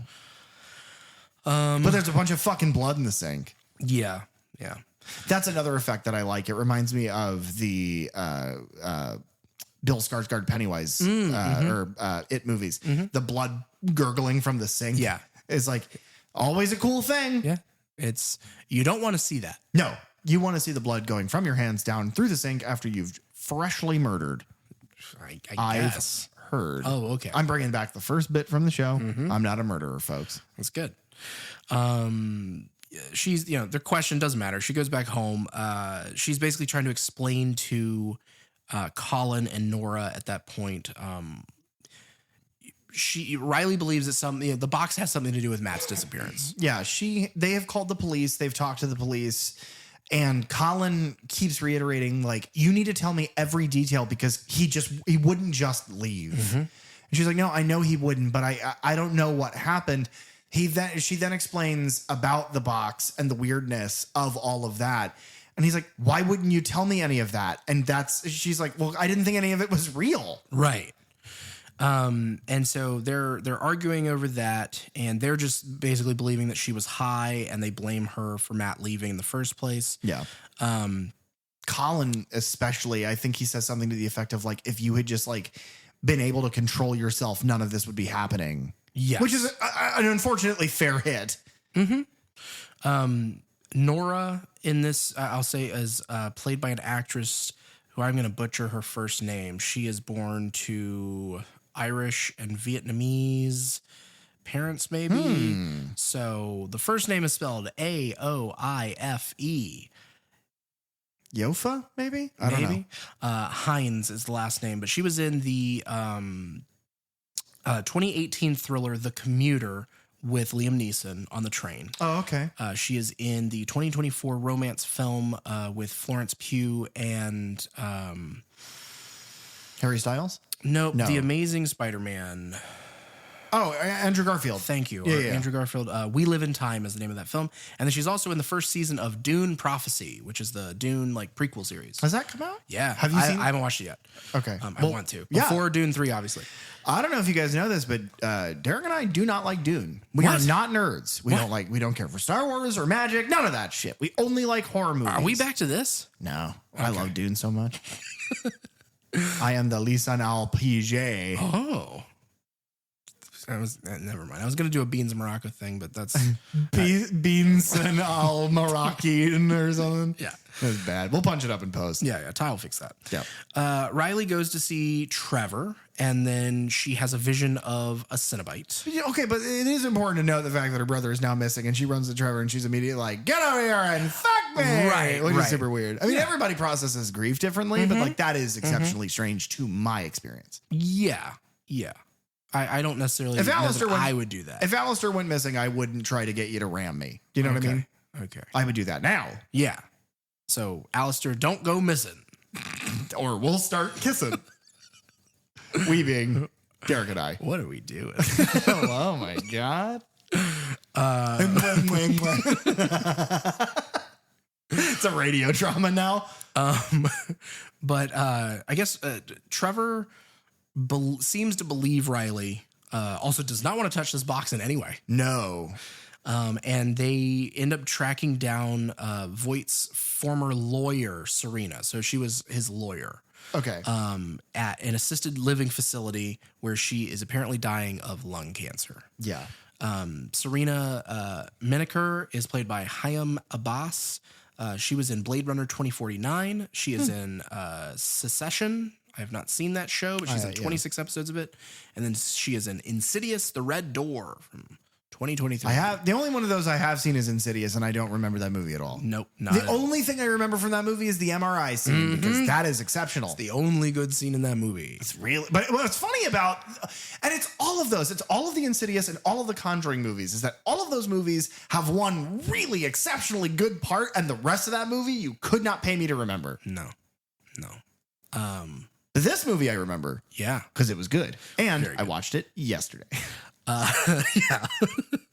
Serena, I guess, she's the one who tried to hide the box away in the shipping container. Because she was witness to Roland losing his mind, saying that he could, quote, see them all the time, that he would see them. Yeah. Which we knew are Cenobites, but she didn't know what the fuck he was talking about. She thought he was losing his goddamn marbles. But also that he was doing horrible fucking things and people were going missing because of the goddamn box. So she leaves. Now, granted, her payment for trying to be good at the end was cancer. Right. And then, hearing Riley out that she's now experiencing the same issues of seeing them. And my brother has disappeared. Yes. And so Serena tries to take the box from her. It's really a smart way to do this because she is both the good guy, but still has the tactics of somebody who was an asshole. Right. Where it's like, hey, can you go get me some water? And the second Trevor leaves, she snatches the box and is like, you don't need to fuck with this thing anymore. I'm going to, I don't know, I guess destroy it. Yeah. She's like, I'm going to swallow it. Get me that water. She shoves it down like a pill. Unfortunately, in the process of this, the box gets solved again and the blade comes out. Yeah. And this is the finger crotch. Yes. It gets her like in between the thumb and the finger, like index finger, and it like slits that open. Yep. And it's like fucking foul. Yeah. It's, I just like rewatched that clip a little while ago and it's like, ugh. But Trevor is like, hey, I don't know what the fuck's happening, but you're beating up an old woman. We gotta get the fuck out of here. Pretty much. And then they're like, oh my God, you cut yourself, you poor thing. And they're wheeling her away. They being like orderlies. Yeah. And they're wheeling her in the wheelchair with her. She's got her oxygen tank through this nursing facility. And as they do, like she is witnessing in all of these patients' rooms and like, storage rooms and whatnot that she can see through the doorways of that the walls of all of these rooms are just spreading open and like extending, elongating into just those long hallways to nowhere. the labyrinthine sort of maze. All of the lights basically are off. So the only lighting on her is like really dim light from rooms that they haven't made it to yet. And then this blue ethereal light. And she's got this oxygen thing on her face and she's looking around like, what the fuck? And the nurse is like, shut up, you old bitch, and hits her because it's a nursing home. That's what they do. That's how you know this is America. That's how you know that this movie is real. Yeah. But eventually she is led into a room with like a patient that seems to be like mentally fugued. Like there's something wrong, I guess. Yeah. But yeah, I mean, eventually she's just led into a room and left there for a moment. And then we get a couple of our new versions of Cenobites come in. Through these long extended hallways that all just look so good. Yes. They all have their own names in Do this they? as well. Interesting. The Gasp is played by Selena Lowe. She was in 28 Weeks Later. She has an uncredited role in that. She is in Scorpion King 3, and she is in 3 episodes of the Rings of Power, the Lord of the Rings series on Amazon. Interesting. I'm sorry, you said the Scorpion 3? The Scorpion King 3. They made 3 of them? Yeah. Interesting. You didn't know that? No, I thought the first one was the only one. So Dwayne "The Rock" Johnson is not in the other 2. Okay. They are, I think, prequel movies to that Scorpion King film, maybe. Sure. The other Cenobite here is called the Weeper, who's played by Yinka Olorunifi, is how I would pronounce that. Sure. She has been in some short films. She was in a thriller from 2023 called Promise Part 1, and then she's in Love, Reckoning, a miniseries from 2025.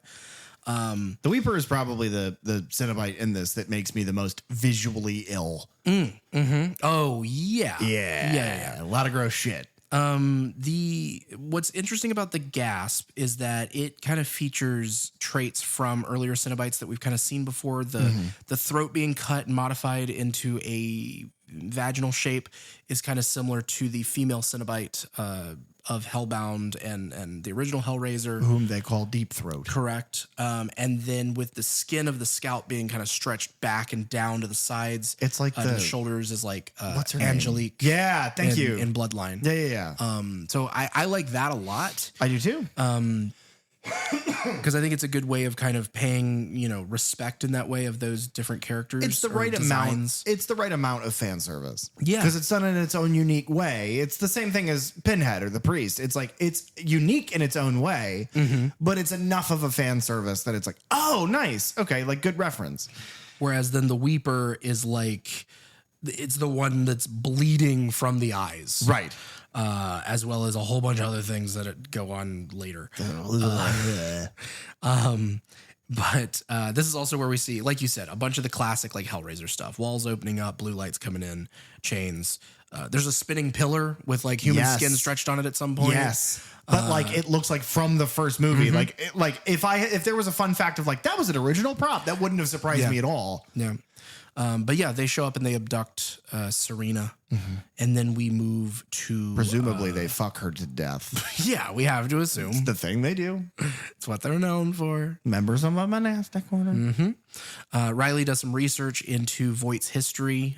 This is where we learn that this is now he's been disappeared for the last 6 years. He's been nowhere to be found. There was a bunch of other people that kind of disappeared around him, and finds his abandoned estate. And it seems like Trevor is pushing back. And then out of nowhere, he's like, oh my God. And she's like, what? And he's like, the lawyer's missing. Like, got abducted from the funeral home or the nurse. Well, now it is. Now it is. But it's like, oh God. Like, and it's that moment where his character has that flip of like, oh no, I think you're right. I think this is real. Well, and it's her then getting to piece together of like, okay, this box clearly has something to do with these disappearances, but she had, it's the little pieces that she's putting together. You can't put the whole picture together yet. No, yeah. But she goes on her own at first and goes to Voight's abandoned mansion, which is now covered in like this wrought iron lattice, like a cage. Yeah. Around the entire thing. But she is able to squeeze through like a portion of it and go through this side window. And she's exploring the mansion and she finds like a power box, and she flips some switches to find like, obviously it works the lights, but then it also works these doorways and the cage on the outside. Yeah. It seems to be that there are regular doors, and then there are metal sliding gates in between all of the doorways of this large, massive mansion. And then as well, there are several overlapping cage pieces that go on the roof. And then the entire home is covered in like a sliding cage, like gate of these interwoven designs. And they seem to guard individual rooms that are all in this breaker box from the center, which is the center where our original character, Jim or whatever Joey, the fuck. He got murdered by chains. He was exploded. Right. So, during this is where like, cause then she finds like, Voight's journals and starts going through and figuring out things about the lament configuration. But this is where we first get the use of the original score. It comes in, it's kind of a new version, a new take on it, but it comes in. I absolutely love it. But yeah, she starts going over the journals that Voight has kept over the years. And she basically discovers that, the puzzle box that we know now here has 6 different configurations, and that each of them requires a victim that is then sacrificed due to the blade. But then also each of them represent another portion of like human desire. Exactly. The lament configuration stands for life. You have lore, which is knowledge, laudorant, which is love, liminal, which is sensation, Lazarus or resurrection, and then finally Leviathan or power. And anyone who holds the box by the end of it in the Leviathan configuration, they get a gift from the Leviathan, From who God. rules Yeah. hell, which is all lore from Hellbound, Hellraiser 2. And then my favorite part about all of this is that's why it's called the lament configuration, is because when it is the box, it is the lament. And as it changes, it changes. And I guess different strokes for different folks. Maybe just certain kinds of interaction with the box make it open and summon Cenobites. Other times it is the sacrificial game. Who gives a shit? Right. It's awesome. Yes. And it's such an interesting beautiful, way to like build on the lore that we already know. that, and it's presented in such a good way for a movie, which is, oh look, you can read this if you want. Yeah. And you can pause it. Yeah. Because that's what I ended up doing was pausing it to write all that down. But if you don't, if that's not the kind of exposition that you give a shit about, it's a visual that the box changes a bunch and there's this many steps. Great. And she gives a shortened version of that later, but like just the parts that we need to know. Yeah. But she hears her name being called and it sounds like Matt. And so she goes to the house to try and find him, eventually finding, an apparition of him at the very least.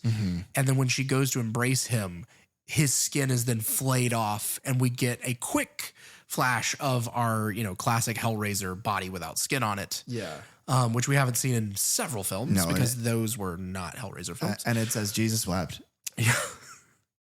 Then we catch up with the rest of our gang because they have followed her. Colin, Trevor, and Nora all arrive in Trevor's van to take Riley home. Yeah. Now that she's opened the cage off this thing, they can just come in. And so she explains all her findings to them and how, she's telling Colin about it and she wants to use the box in order to try and resurrect Matt because she believes that she can. But in order to do that, they would need 3 more victims and 3 more steps to complete that puzzle. And it's so funny because still in the film, everyone's like, no, you are a crazy person. None of what you're saying is real. You are a drug addict who is clearly hallucinating. And then the next part of the movie is the flip where everyone's like, oh my God, it's real. Yeah, because she, in that moment, realizes that she doesn't have the box with her anymore. Like, it's not in her stuff. And so while they were having that conversation, Trevor goes to the bathroom. Trevor and Nora are hanging out, and Trevor goes to the bathroom. And so Nora finds another like power box behind the bar, and she's flipping switches there. And that ends up opening like a secret passageway in the wall, which she then goes to explore, and the door closes behind her, trapping her in there. And she is, Trevor like can hear her through the wall, and he's trying to figure out how to get her out of there. And then Voight, we don't necessarily know it at the time because it's all in shadow. Right. But Voight, who has been hiding in the walls. It's like a shambling silhouette with what look to be devices in him to some degree, is like shambling towards her. And stabs Nora with the box. Yeah. And they, Trevor's able to get her out. It's so funny too, because she runs out and she's like, there's a man in the fucking walls. Right. And which it's like. That movie won an Oscar, Parasite. About the man on the walls. Is that what that movie's about? More or less? Kind of. Okay. It's that movie is fantastic. This movie's also not about a man on the walls. No. It's only kind of. Yeah. So also in that way, it is like the film This Parasite. should have won an Oscar. Correct. But so they escape the mansion to try and find help, but they hop in Trevor's van and they're going, and this is probably the coolest sequence to me. Oh my God. This is the thing that I'm going to use as my launching off point for when you ask if I recommend this movie. They are driving the van away from the house in a panic because somebody has now been attacked with a fucking knife by a creep in the walls of this mansion. Nora, begins to complain about feeling like the spins and like a sort of psycho hallucinogenic element that the box gives its victim is the world starts to spin. And as they're driving away, this van tears down the road, and we, the audience, linger on the road that they tear off from for a moment. And we see it sliding open to reveal hell underneath it. And it's just, the world is hell is chasing them. Yes. Until eventually the van opens into a hallway that Nora is lying in the center of.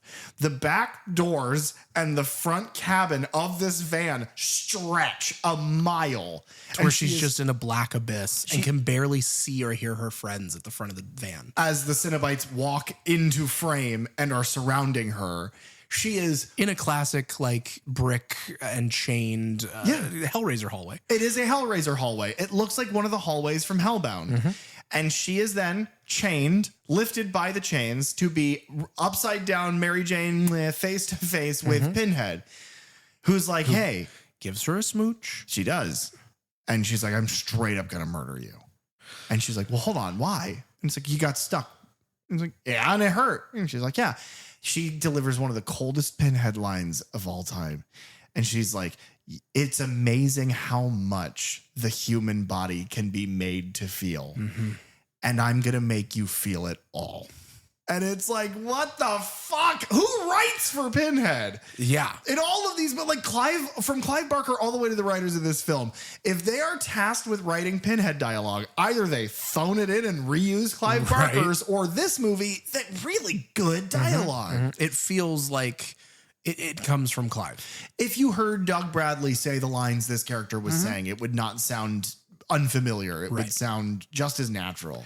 And then we get this gnarly little moment of the priest reaching up and pulling a pin from the top of their head and stabbing it through the vocal cords, through the throat of Nora. She explains, and I love that it's not just wanton violence, because it's a great visual effect, because we follow the pin into her throat and see it pass through where her vocal cords sit. We see it all from the inside of her body, and it is disgusting. And I love what they do with the sound design here. Like as Nora is screaming, it warps as the priest kind of works that pin through. Yeah, it's very, I'm going to mute my mic to give an example, but it's very much like, screaming, and it mutes as you go into her, because you're not hearing it from the outside from the projection, you're hearing it from within. Yeah. Oh, it's so good.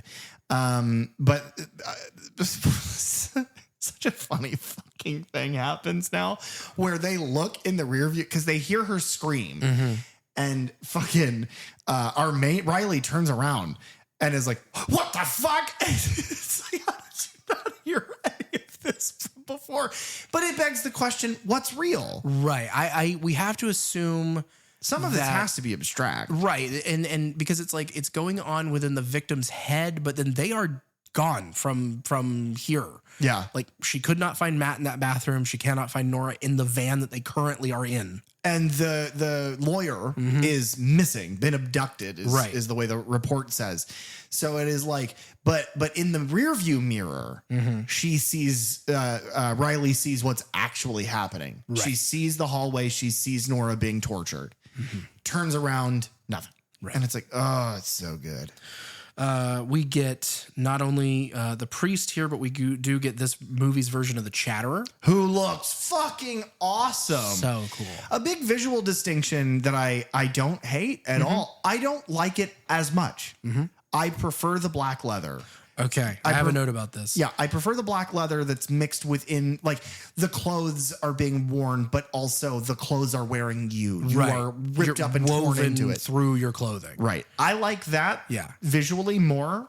However, them being dressed in clothing made of their own flesh that has been flayed and stitched into clothing is as nauseating as it is visually distinct. Oh, yeah. Man, Pinhead looks fucking cool. Oh, yeah. Basically, yeah, the original series had like kind of PVC fetish wear, latex, that sort of thing as the Cenobites clothing. And it's like silver filigree, like in patterns woven throughout so that you get like almost that glimpse of royalty. Yeah. With Pinhead specifically. Oh, yeah. But then this is, like you said, it's their mutilated flesh itself then being kind of woven through their muscle tissue. And, director David Bruckner and Clive Barker, they had decided early on that the Cenobites would appear as they originally depicted in his novella, The Hellbound Heart, as both felt the BDSM style, which had inspired what they were wearing in the original wardrobe, there was a little too mainstream now and wouldn't be as effective as it was in 1987. So it's like we have to take it another step further because now we did the thing 30 years ago, 40 years ago, and we can't just do it again. People aren't going to be freaked out by that. No, I can agree with that. I think there was a way to do both. I'm not complaining. Yeah. Because like the Pinhead's outfit in this is white and red. It almost looks like a white and red dress. But it's not. It's not fabric. The red is exposed muscle, and the red and the white is her skin tying itself together. So you can only imagine that like the skirt-ishness of her look is a fucking big flap of her like back skin. Or it's disgusting. Oh yeah. And yeah, she does. She has like two tracheotomy like. It looks like a keyhole of some kind. What it looks like to me is the lament configuration in this, the box, its circle isn't just a circle. It's got like this weird, almost MC Escher looking steps leading into steps. And that's what it looks like. It looks like the two of them sit. What the point is it's clearly the same technology. Right. Whatever that would be in hell. Oh God, it's so effective. But now they are being hunted. Right. Real quickly, the Chatterer is played by Jason Lyles because I find his this guy is fascinating. Okay. He's in The Conjuring 2. He plays the Crooked Man's shadow. Okay. So very, spendly. Yeah. He is in the Death Note American movie version on Netflix. He plays Ryuk, who is the Oh, interesting. Like the death body god. performer? Okay. Yes. And then he was one of King Ghidorah's performance capture in Godzilla King of the Monsters. Incredible. In 2019. I wonder if he was the head that got Oh, knocked yeah. off. Have you ever seen footage of the three actors portraying that? And No. they're basically strapped to each other and crawling along the ground. No, but that's fucking cool. It's fascinating. And then the priest is played by Jamie Clayton, who had been in The Neon Demon, a 2016 horror thriller, which I haven't seen yet. She is in The Snowman, a 2017 thriller, which has is one of the Skarsgårds. No telling. The Skarsgårds are the white people equivalent of the Wayans. Yeah. And then she is in the Wachowski siblings series Sense8, which ran for 2 seasons. I haven't watched it, but I want to because I love basically everything the Wachowskis have done. That's insane. I did not know that was the Wachowskis, but I also really want to see that. Yes. That's been on my short list for a while. I got to get through all of the Sopranos first. Right. Gabagool. And apparently, you may or may not know this, Jamie Clayton had done a voice of Gene Garson in Mass Effect Andromeda. I have not played any of the Mass Effect games. Okay. I know Alistair has. Alistair would know. So, Alistair, you don't listen to this show, but if you do, leave us a comment. Did she do the voice of Pinhead in this? Yeah. Tremendous. Yeah. Because I've seen interviews and she has that kind of rasp to Like her lower voice already. Really interesting. Yes. Oh. What a good casting. So good. Riley witnesses what's happening to Nora in the rear view. And so freaks out and the van crashes. Yeah. And Which reminded me of Scream. Oh, see, it reminds me of in Freddy vs. Jason, whenever they send Right. and then they end up crashing That's a and Jason's better- body flies out. Yeah. I was just thinking of when Dewey crashes in the fucking Yeah, woods. yeah. But yeah, no, that's a better comparison. Good job. And yeah, like you said, the priest appears, and this is where our clip comes in. She directly talks to Riley and kind of lays out the rules of equivalent exchange. Honestly, yeah, that's not a bad way to put it. But the other thing is, in that clip, you hear a noise and a gasp. The fucking priest is kind of a dick and is like, I'm having this conversation with you, but you seem to think that this is a bargain because you're telling me no. And then flicks her wrist, the box solves itself and stabs Riley. And she's like, you do not have a choice. This is something that we are telling you are doing. I'm going to give you the box. I'm leaving that with you. You can kill as many people as you want with it. But if you do not, you're marked now. So make your fucking mind up. Which this whole thing kind of plays into in both the original Hellraiser and Hellbound, where you get the Kirsty interaction with the Cenobites of hey, I know I solved this box, but I didn't want anything to do with this. Yeah. But what if I found you a different thing? A different person? It's that. My favorite thing about that is that Pinhead in this is willing to play the game because they want the sacrifices. That's what the Cenobites are after in this. Yes. I do like the dichotomy between this Pinhead going, I accept if you want to bargain your way out of death here.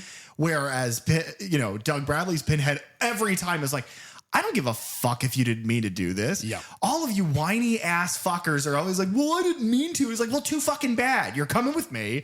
Let's go. Which is funny too, because Angelique in Bloodline in 4 is very much like, you are an extremist. And Pinhead's like, yeah, I fucking know. You've been gone from hell for a long time. And I don't know how bad it's got down there. Like, I like the legacy of that character being like, maybe he represents the hard line. Maybe he represents the extreme of like, no, you did this, so you come now. Like, right. Well, in a couple kinds of ways. Yeah. I'm going to cut you and you're going to go, like a, like that.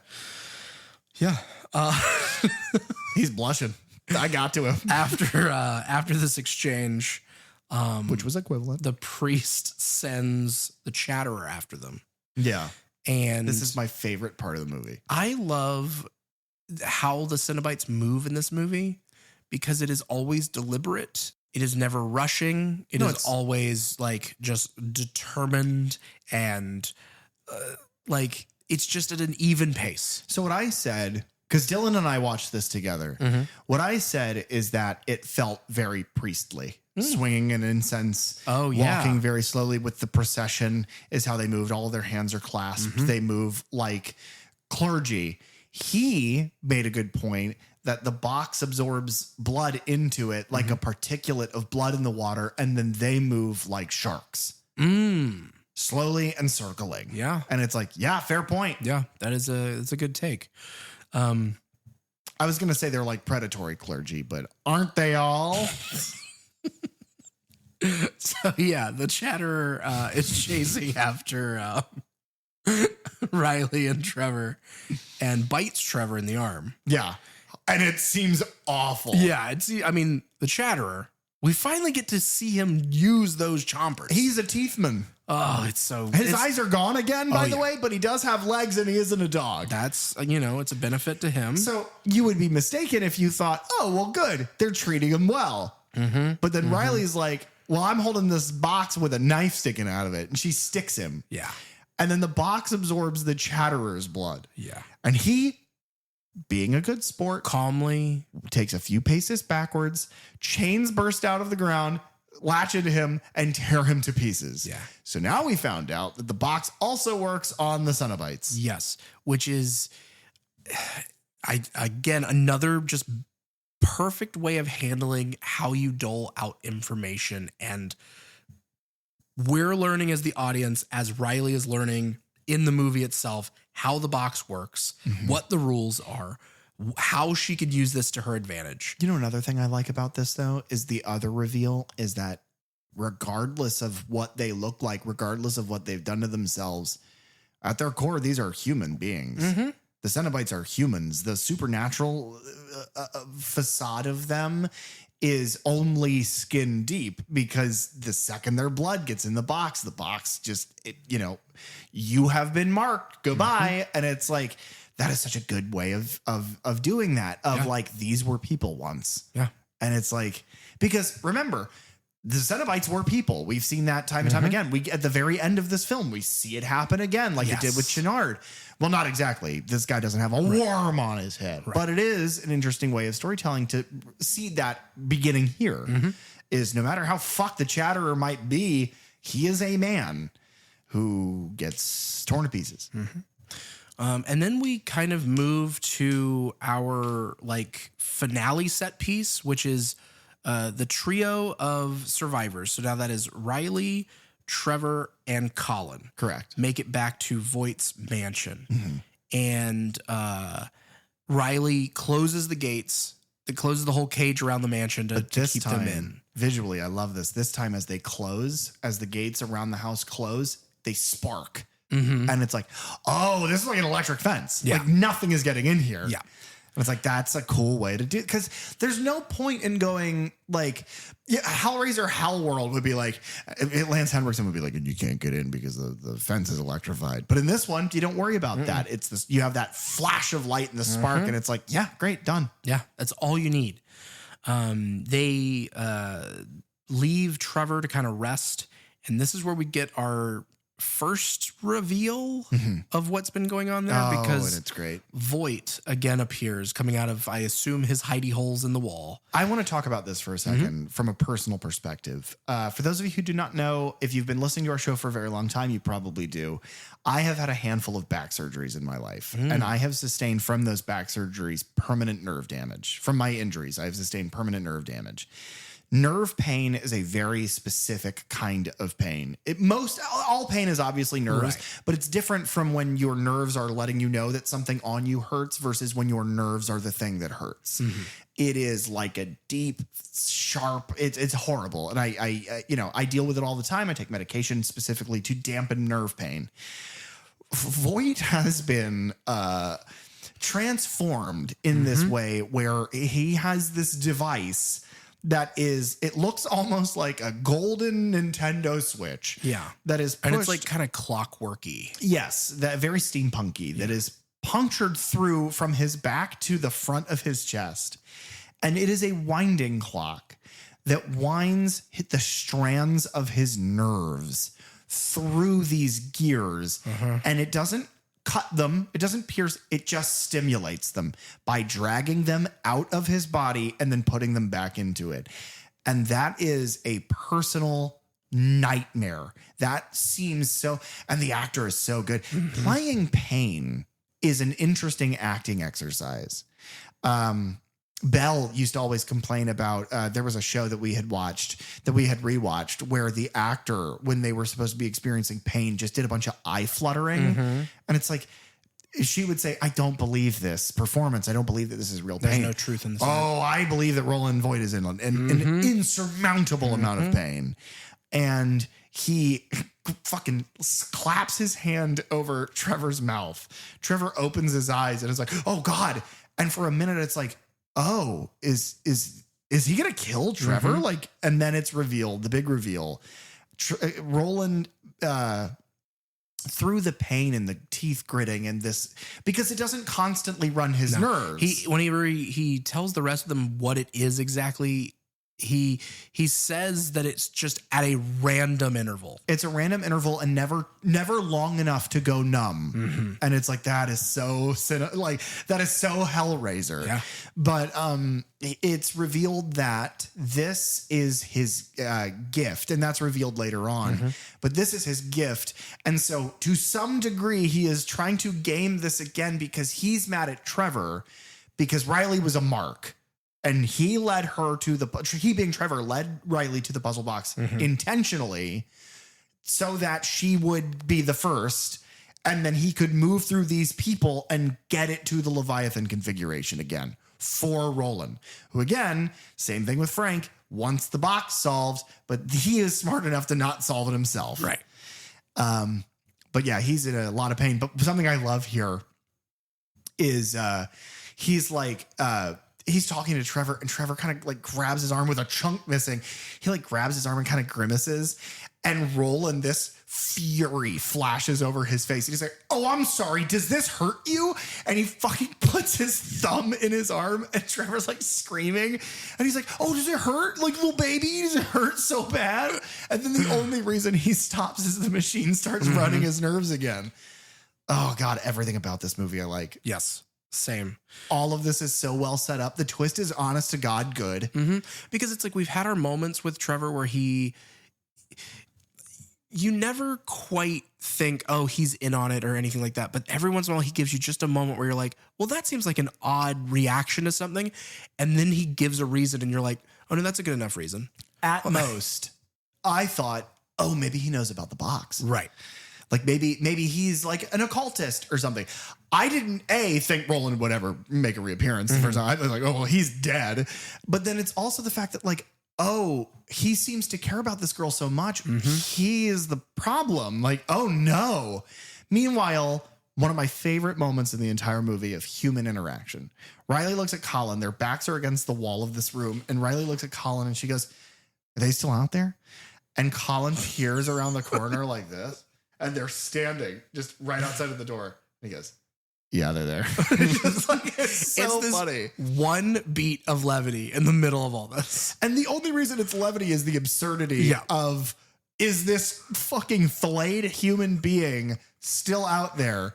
This next bit reminds me a lot of the show. Speaking of Belle, reminds me a lot of the show From.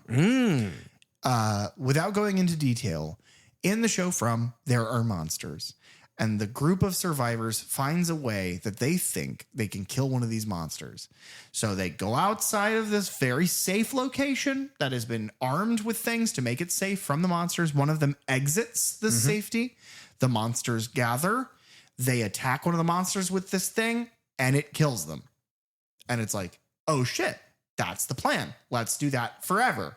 And that reminds me very much of what happens next, because Riley's plan, which is a good one, is this box works on them. Let's kill another one. Then it's done. And once it's done, we can use it. We'll get Matt back. Yeah. Matt. Millie Vanilli. Yeah. Okay. And so, yeah, that plan, kind of works. Yeah, it works all the way. That's how the movie ends, guys. Yeah. They get a Cenobite that is called Asphyx to come into the house. Asphyx is played by Zachary Hing, who was in an episode of the Halo series. It is one of the best designs of a Cenobite. Anything that Hellraiser's ever designed. It is basically a person who is waterboarding themselves with like a latex mask over their face that is made of their chest and neck skin, stretched up and over and then pinned to their face. Yeah, it is the most, to me, it is the most xenomorph looking in the way that the head bends back like that and you have the featureless face. Yeah. And then also its hands are permanently like attached at the chest in a prayer. Yeah. The other thing it reminds me of, oh God, every visual in this fucking movie reminds me of the fucking later Silent Hill games. Oh God, it's so good. Yeah. But they trap this Cenobite in between some of the sliding like cage doors in the house. But unfortunately, as they have done that, Riley has dropped the puzzle box in the main room. And she's like, Colin, get the box. Are you there? Yeah. And he's like, get the box. And he's like, I can't hear you. And it's like, no, get the box. And he's like, where is it? And it's the back and forth. And this is another very human moment. The lead and Colin, like for this the final third of the movie, are so good together. Yeah. Because he's like, they're so panicked and so afraid, but he's also clearly frustrated. And so is she. She's like, it's right there. And he's like, no, it isn't. And then Roland, who has gotten the box, stabs him. This is the mark, by the way, of a good movie, where we talk about like the bad ones, we just tear them apart. We talk about like, this was done poorly, this was done incompetently, this was done and I would have done it this way or that way. All we're doing is talking about the story. Yeah. Because it's so fucking good. So let me take a beat here. No, I guess that's not true. We talked about the performances and the makeup. Yeah. Again, the set piece is so important. It is. But I also love, like you're saying, like this interaction, this back and forth with Colin and Riley is, we've seen this relationship over the course of the last, like say 3 days, kind of go from Riley is the kind of screw up little sister of Colin's boyfriend to my boyfriend. But then at the missing. same time, whenever they are arguing and he like kicks her out, Colin is the one on the street and he's like, hey, just come back inside. Just come back inside. Like we just give it the night. Which is what makes him so angry when his boyfriend goes missing is he's like, I told you to come back and you didn't. And now all of this is your fault. To, oh, this is real. This isn't your fault. We have now witnessed our other roommate also be taken. Yeah. And so I'm in it now. Yeah. Like we've got a plan. Let's figure it out and let's beat this thing. And then Roland Voigt's like, I have my own plan. And he sticks Colin in the fucking chest with the box. And he like cuts him like from navel to nipple with this goddamn box. Right. And then this is where Voight gives his big reveal of what the thing is in his chest and how he came to get it. Because he, like we saw at the beginning, the tail end of this is he got his 6 victims and then he gets a prize. He gets a gift from Leviathan and he chooses sensation. Which is liminal, I believe. Yes. And yeah, he chooses that configuration and he says, once I did this, the Cenobites gave me their gifts, but their gifts are like poison. Like you do not want what they have to offer you. It's like a genie's wish. It's always going to backfire because what they think is a gift isn't. It's terrifying. It's awful. Don't do this. You are making a mistake. And Riley's like, man, that would mean a lot to me if I could read. And Colin, I mentioned this earlier. Colin's like, she's like, get up, Colin, get up. And he's like, I can't, the room is spinning. Like, I don't know what's happening now. Because it's already happening. Like it is, as soon as that blood is absorbed into the box, it's like you're trapped. It's done. Roland's like, the Cenobites are going to come in here now. Like there's no stopping them. And we see in all of these rooms in the house, the walls begin to open again. Yes. My favorite example of this outside of the van is there's like a bar, clearly it's all red velvet. It looks like a sex dungeon with a bar in it. Yeah. And there is like this big lover's lounge, like a big ottoman that's like octagonal and it's got this big cushion on it. and the cushion falls in, and it is like like windows stick out of this internal well that goes an infinite amount of deep. Yeah. And it's like, so Colin's now being like sort of stalked by these Cenobites downstairs. Because, Voight has had Trevor open the cage to let the Cenobites in. Because he's a real fucking piece of work. And we get, I'm not going to try the actors' names at all, but we do get two other Cenobites here, the Mask and the Mother. The Mask is like a headless person whose face, with nothing behind it, no skull, no muscle, no meat, it's just a face. Yeah. Is like pinned to keep its shape. Yeah. It looks, what it reminds me of is a mix of two things. From a early episode of the like reboot of Doctor Who, there is a character who is just a woman who is skin stretched. And then it also reminds me of whenever in Leave Extraordinary Gentlemen, when the Invisible Man puts the white makeup on his face and you can only see that. Like through the eyes is empty. Yeah, that's a fair hit. The mother is tragic. The mother looks to be a pregnant woman who's like breasts and stomach have been like cut and refigured to look like a skull. Like a Dio de los Muertos skull. I don't know if sugar skull is an appropriate thing to say, but if it isn't, sorry. And if it is, that's what it looks like. But yeah, they begin to follow him down into this dungeon where we, the Gasp, who seems like the right-hand man to the priest, very much the deep throat to Pinhead in the original, lifts her hand, but instead of chains, which is very much a Pinhead aesthetic, this is like thin piano wire. Yes. Like begins to wrap Colin to threaten him for death, I suppose. But Riley following him downstairs, seeing this, is like, hold on, because I get to pick. And she's like, well, the Gasp is like, well, I mean, the box marked him. And she's like, I don't give a fuck. Your boss said I get to pick. And she might as well be like, I get to pick. And she sees Trevor, and Trevor's like, what the fuck are you doing? And she's like, I pick him. And she sticks him with because the box is now the Leviathan. It's the double-sided pyramid. Sticks him. And he's like, oh, fuck. I'm fixing to die right now. The other thing that's important to note is that when the box changes into the Leviathan, which is a little bit before this, Colin's blood is being absorbed into the box, but then flows from it now to its tip because Voight has like placed it on this platform from the beginning, and the blood travels up, like it rains upside down, and it spatters against the glass.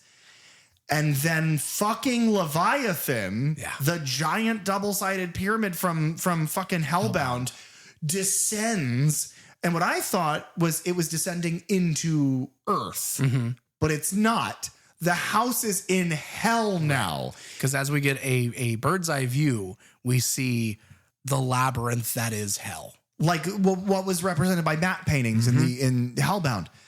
I mean, I got chills. And it's the bum, bum. The swell. Like I'm getting them right now. Bum. And it's like, oh God, it's so good.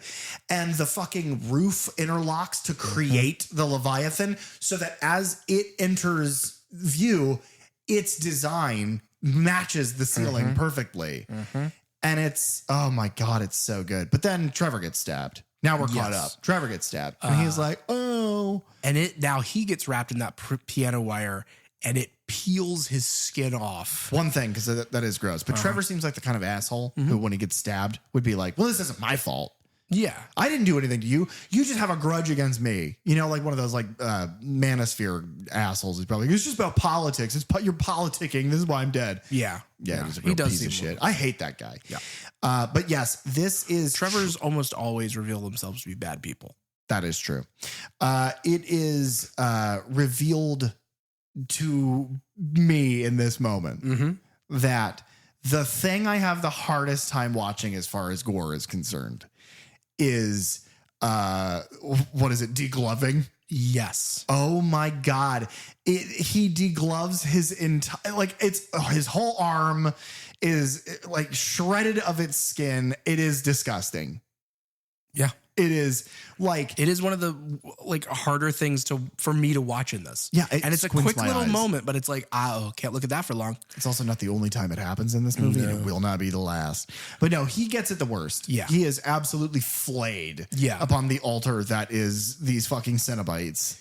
And then the priest approaches Voight. This is my favorite scene in the whole movie, I think. Mm-hmm. I think this might be my favorite scene in any of these movies. Yeah. It is incroyable. She approaches and is like, we meet again. Mm-hmm. You did it again. What do you want? And he's like, I don't want fucking anything. Get this fucking thing out of me. And, he's got like this switch for the walls or whatever, which immediately fails. Mm-hmm. All of his plan fails. So then he is reduced to begging at the feet of the priest. Please, this hurts too much. I didn't know what I wanted. I don't want this. And she's like offended. Mm-hmm. She's like, you refused my gift? Mm-hmm. Is this what I get for Christmas this year? And he's like, yeah, I refuse it. Please get it the fuck out of me. And she's like, okay.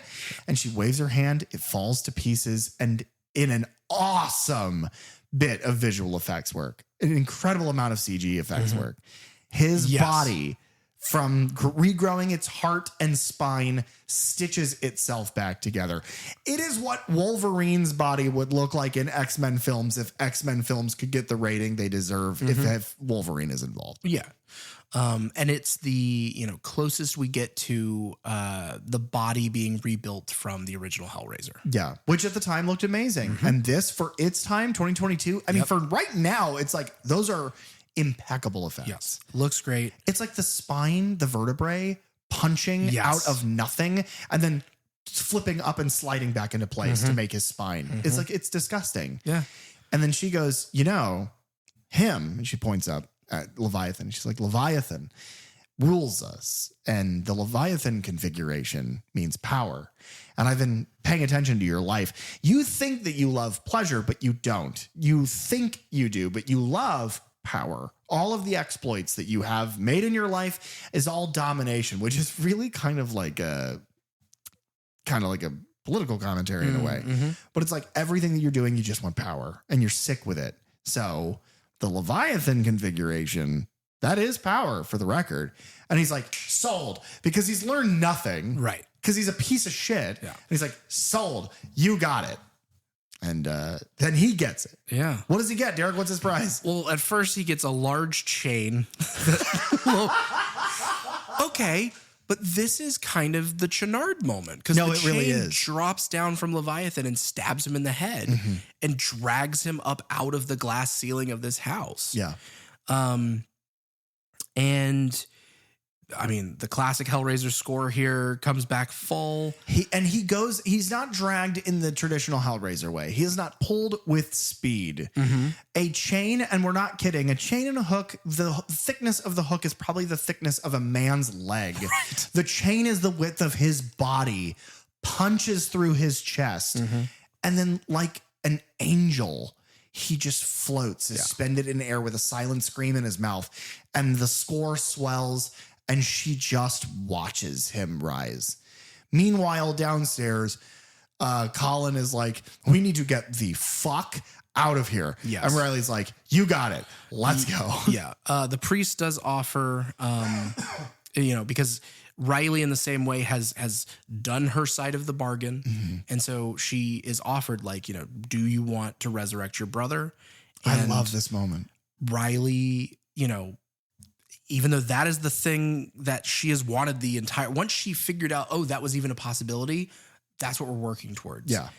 But she has learned the lesson. She has witnessed these horrors and she has gone, no, maybe we just don't do that. She's like, because she gets another vision of her brother, and her brother's like in the playground from the beginning, it's like a spectral vision of him. And he's like gray and he looks dead. And he's like, would you please help me? Which reminded me so much of Frank as well, of like, bring me back. You need to bring me back. And she kind of snaps out of it and she turns and she's like, I don't want anything from you. You are sick and sadistic. I don't want a thing from you. And then she, being the priest Pinhead, is like, so you choose life. You choose the lament configuration. And Riley looks down in her hands. It is the box again. Mm-hmm. She looks up. The Cenobites are gone. Daybreak. Yep. It's perfect. It's perfect. The way this film wraps up, it is, I mean, literally pun intended, there is no chain ungathered. Mm-hmm. Every single part of this movie it threads the needle. There's nothing left for them to the box is done. Mm-hmm. They did the cycle like fucking Roland in the beginning. We see it end the first time and then we witness the cycle again through its entirety. Yes.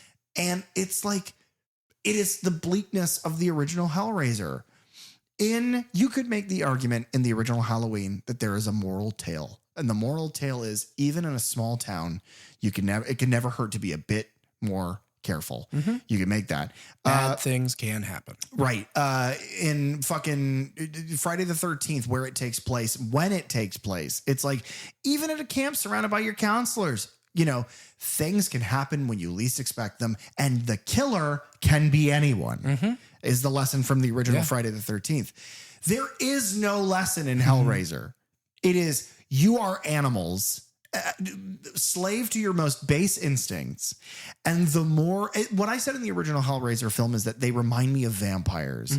This doesn't remind me of vampires. This movie reminds me of vengeful mythological gods. Yeah. You are not the same. You are ants. And we are here to tempt you and then butcher you. Yeah. And only the strongest go, no, fuck it. But that is how it resets. And it's like, I am such a fan of this movie. Yeah. I like that take a lot because it does kind of edge this into a more Lovecraftian sort of like great, like, what is it? The old gods. Yeah. That sort the of great thing. old one. Yes. Yeah. I like that. And also, because we should say this really quickly before we get into our final thoughts, that will also lead into our palette cleanse episode, our bridge between franchises. Yes. With Event Horizon. Which I'm excited for because I know, not only do I know, not have I not seen it, which I'm the newbie, surprise. I know nothing about it. Yeah. I don't know why it's our palette cleanser.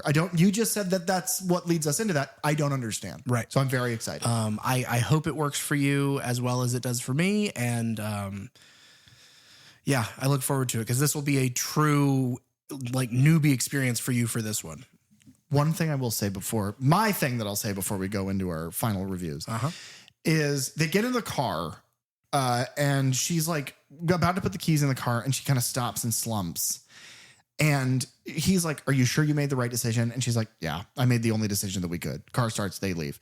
Presumably to take Colin to a hospital. And that's why I bring it up, is because she's like fumbling with the keys and she like stops and takes a breath. Colin got cut literally his entire torso and then his arms are bleeding and bruised.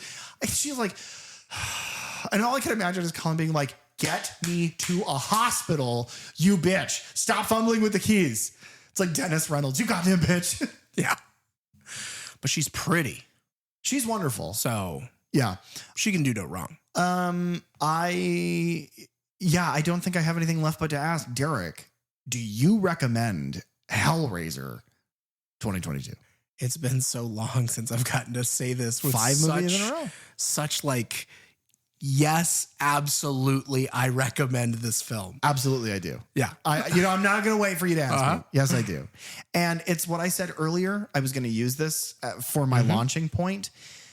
The walls open up, but the street opens up and the van opens up. And yeah, there are chains, but there's barbed wire. And at one point, a Cenobite's arms split open down the forearm to bisect their hands like General Grievous, but you see flesh tear. Yeah. It is so the same, but so much more and so much less. It is less claustrophobic. It explores more, but that is different from the original Hellraiser because I like the fact that the original Hellraiser takes place in a fucking attic. Yes. But I like the fact that this one takes place in a mansion. There's every line that you can compare the two with. It's like this one just knocks it out of the park. It feels like a cover of a song by a band. You know what it is? It's Smooth Criminal by Michael Jackson is one of his greatest songs. And it's a great song. And then Alien Ant Farm Smooth Criminal is also a really good fucking song. And they're the same song, but they're so goddamn different, but they feel the same to listen to. Yeah. And it's just like, I was so excited to watch this again. And I was not let down by it at all. Absolutely. I couldn't agree more with that. I think that sequence, it's like, I already like the movie. And then whenever they get in that van, it kicks into another level.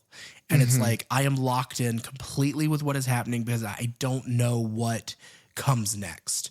There is no escaping the horror that is happening. None. When you are marked forever, unless you can bargain your way out. And that's interesting. Which, good luck. Especially with the fucking OG pin. Yeah. I just love that so much. Because he very much is like, well, yeah, okay, if you find somebody else, if you find me Frank, okay, we'll call it even. And then after he gets him, he's like, well, yeah, no, I was lying. I was lying, but also the only reason he was willing to entertain the bargain in the first place is he's like, well, no, absolutely not. I'm not making deals. And she's like, but I can get you Frank. And he's like, Frank, you say? I hate him the most. He treats it like it's a deal, but really it's like, oh no, I'm just getting a twofer. Yeah, he has his fingers crossed and then they're like stapled together behind his back. The point that I was going to make is that I think that the reason that this works as solidly as it does for what it is in the same way that, and strangely, I already referenced this, but the 2005 revival of Doctor Who. Oh, yeah. Okay. Which was showrun by Russell T Davies at the time.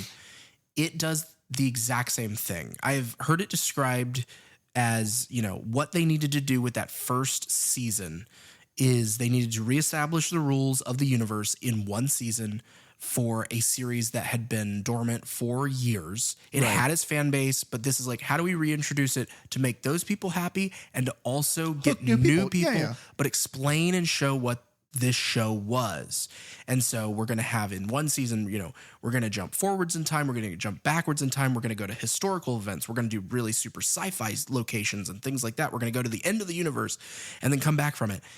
And then that includes only having Christopher Eccleston as the Doctor for that one season, because then it also establishes that if something bad happens to him, he then, instead of dying, regenerates, and we recast the Doctor to keep this thing going. Right.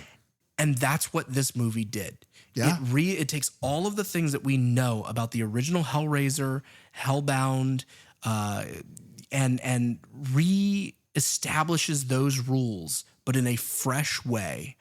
And invents its own rules and takes lore deeper than what it was and goes, how can we expand on what the box is and the different forms that it takes and what that means? And then where did Frank get it wrong, but Voight is kind of cheating the system to get the thing at the prize at the end of this. But then even in doing so, it still is not what you wanted. It's the same thing that happened to Elliot Spencer. Is like he was a soldier who lost his sense of humanity and was like, I found salvation in this box, or what I think so. Oh no, now I am a demon. Right. Now I am like tortured forever, but in doing so have gained power. I have become more than a man. Yeah. I have become the edification of the souls on earth about what pleasure really is, because I am the sick individual. I just happen to have power because hell is real. Mm-hmm. I love that comparison. I think you're absolutely right.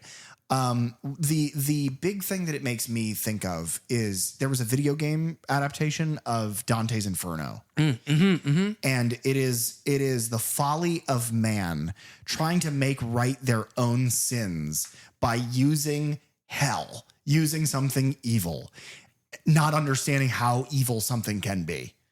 It is like a Faustian bargain, but the fucking Cenobites waste no time. Right. It's like, I'll sell you my soul for, and they're like, okay, done. And it's like, well, no, there was a thing. And they're like, no, you said it. You said you're going to sell it to us. Now we have to do the thing. You understand? We have to do the thing for our fans, but also for our edification to each other. Yep. Do you have your ranking? I do. Okay. That's a good bit about that's a good point about Doctor Who as well, because at one point they literally fight like the beast, like the devil. Oh, I say they fight. They deal with it in a Doctor Who way where he's like, "You what, mate?" And then he throws a screwdriver at him, I think is what happens. Yeah. I love that show. Uh-huh. Okay, you ready? We're doing okay, what's funnier? I think we do greatest to least this time. Okay. Yeah. I bet we're gonna match almost exclusively. Almost. Yeah. All right. Ready? You go first. Number 1. I go back and forth on this. So do I. But I think where I've got it right now, I think I have Hellbound Hellraiser 2 at the top. Really? Yeah. Oh, we're going to be way off. I love how it expands.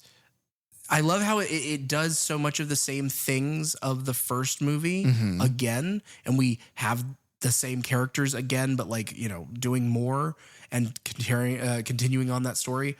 But I love how it expands the lore, and we get to see Hell, and we get to see Leviathan and the Labyrinth and all of that. I find that fascinating. Okay.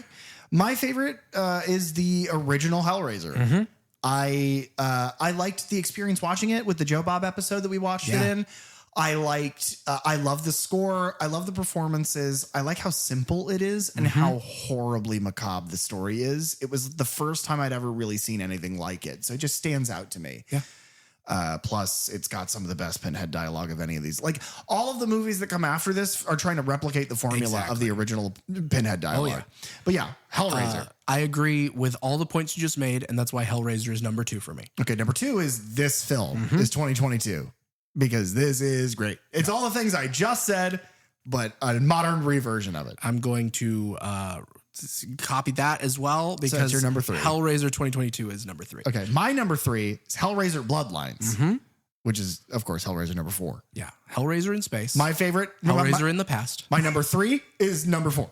This is already confusing. That's why I'm just using subtitles. My number 3 is Bloodlines. Your number 4. Bloodline. Okay. My number 4 is Hellbound, Hellraiser 2. Okay. Yeah. I mean, a lot of the reasons that you said, it's also the thing that I think is worth mentioning is it's also just really fucking weird. Yeah. Like, it's a weird flick. And that might be why I like it, because I like weird movies. You like a weird flick. Yeah. My number 5 is then Hellraiser 3 Hell on Earth. My number 5 is also Hell on Earth. This is where we're going to link in. Yeah. Number 6. Maybe. Okay, number 6. Mine is Deader. Mine is Deader. Because I enjoyed it a bit more this go round. It is like one more hair in the ponytail. One more pin in the head. Number 7, Inferno. Inferno. Okay, number 8. Number 8. This one was the hardest one. Hellworld. Really? I think I'd rather watch Hellworld.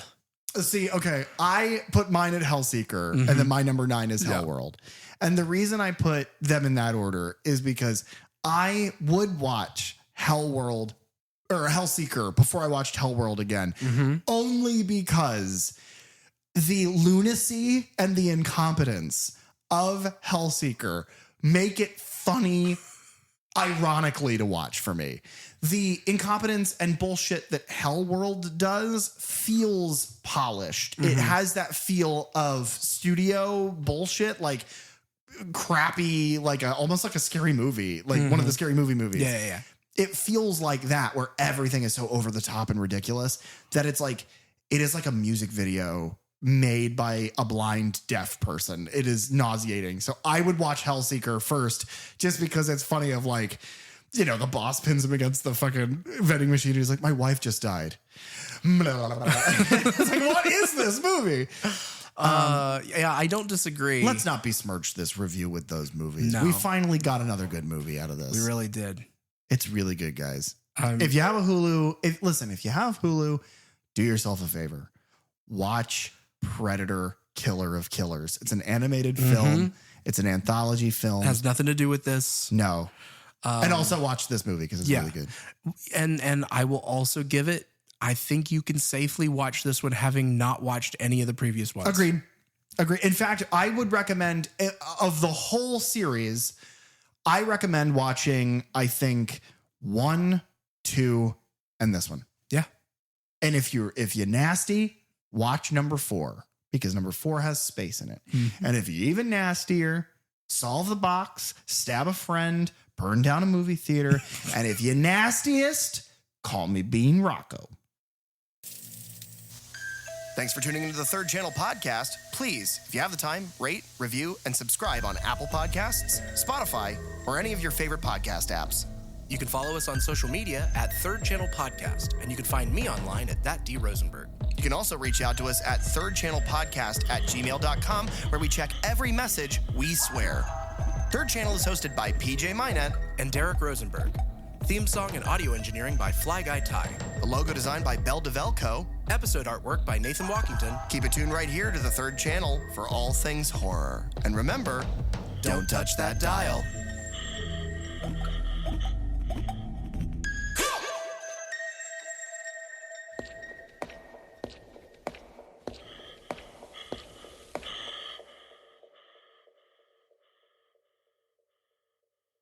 Egg salad and eggs.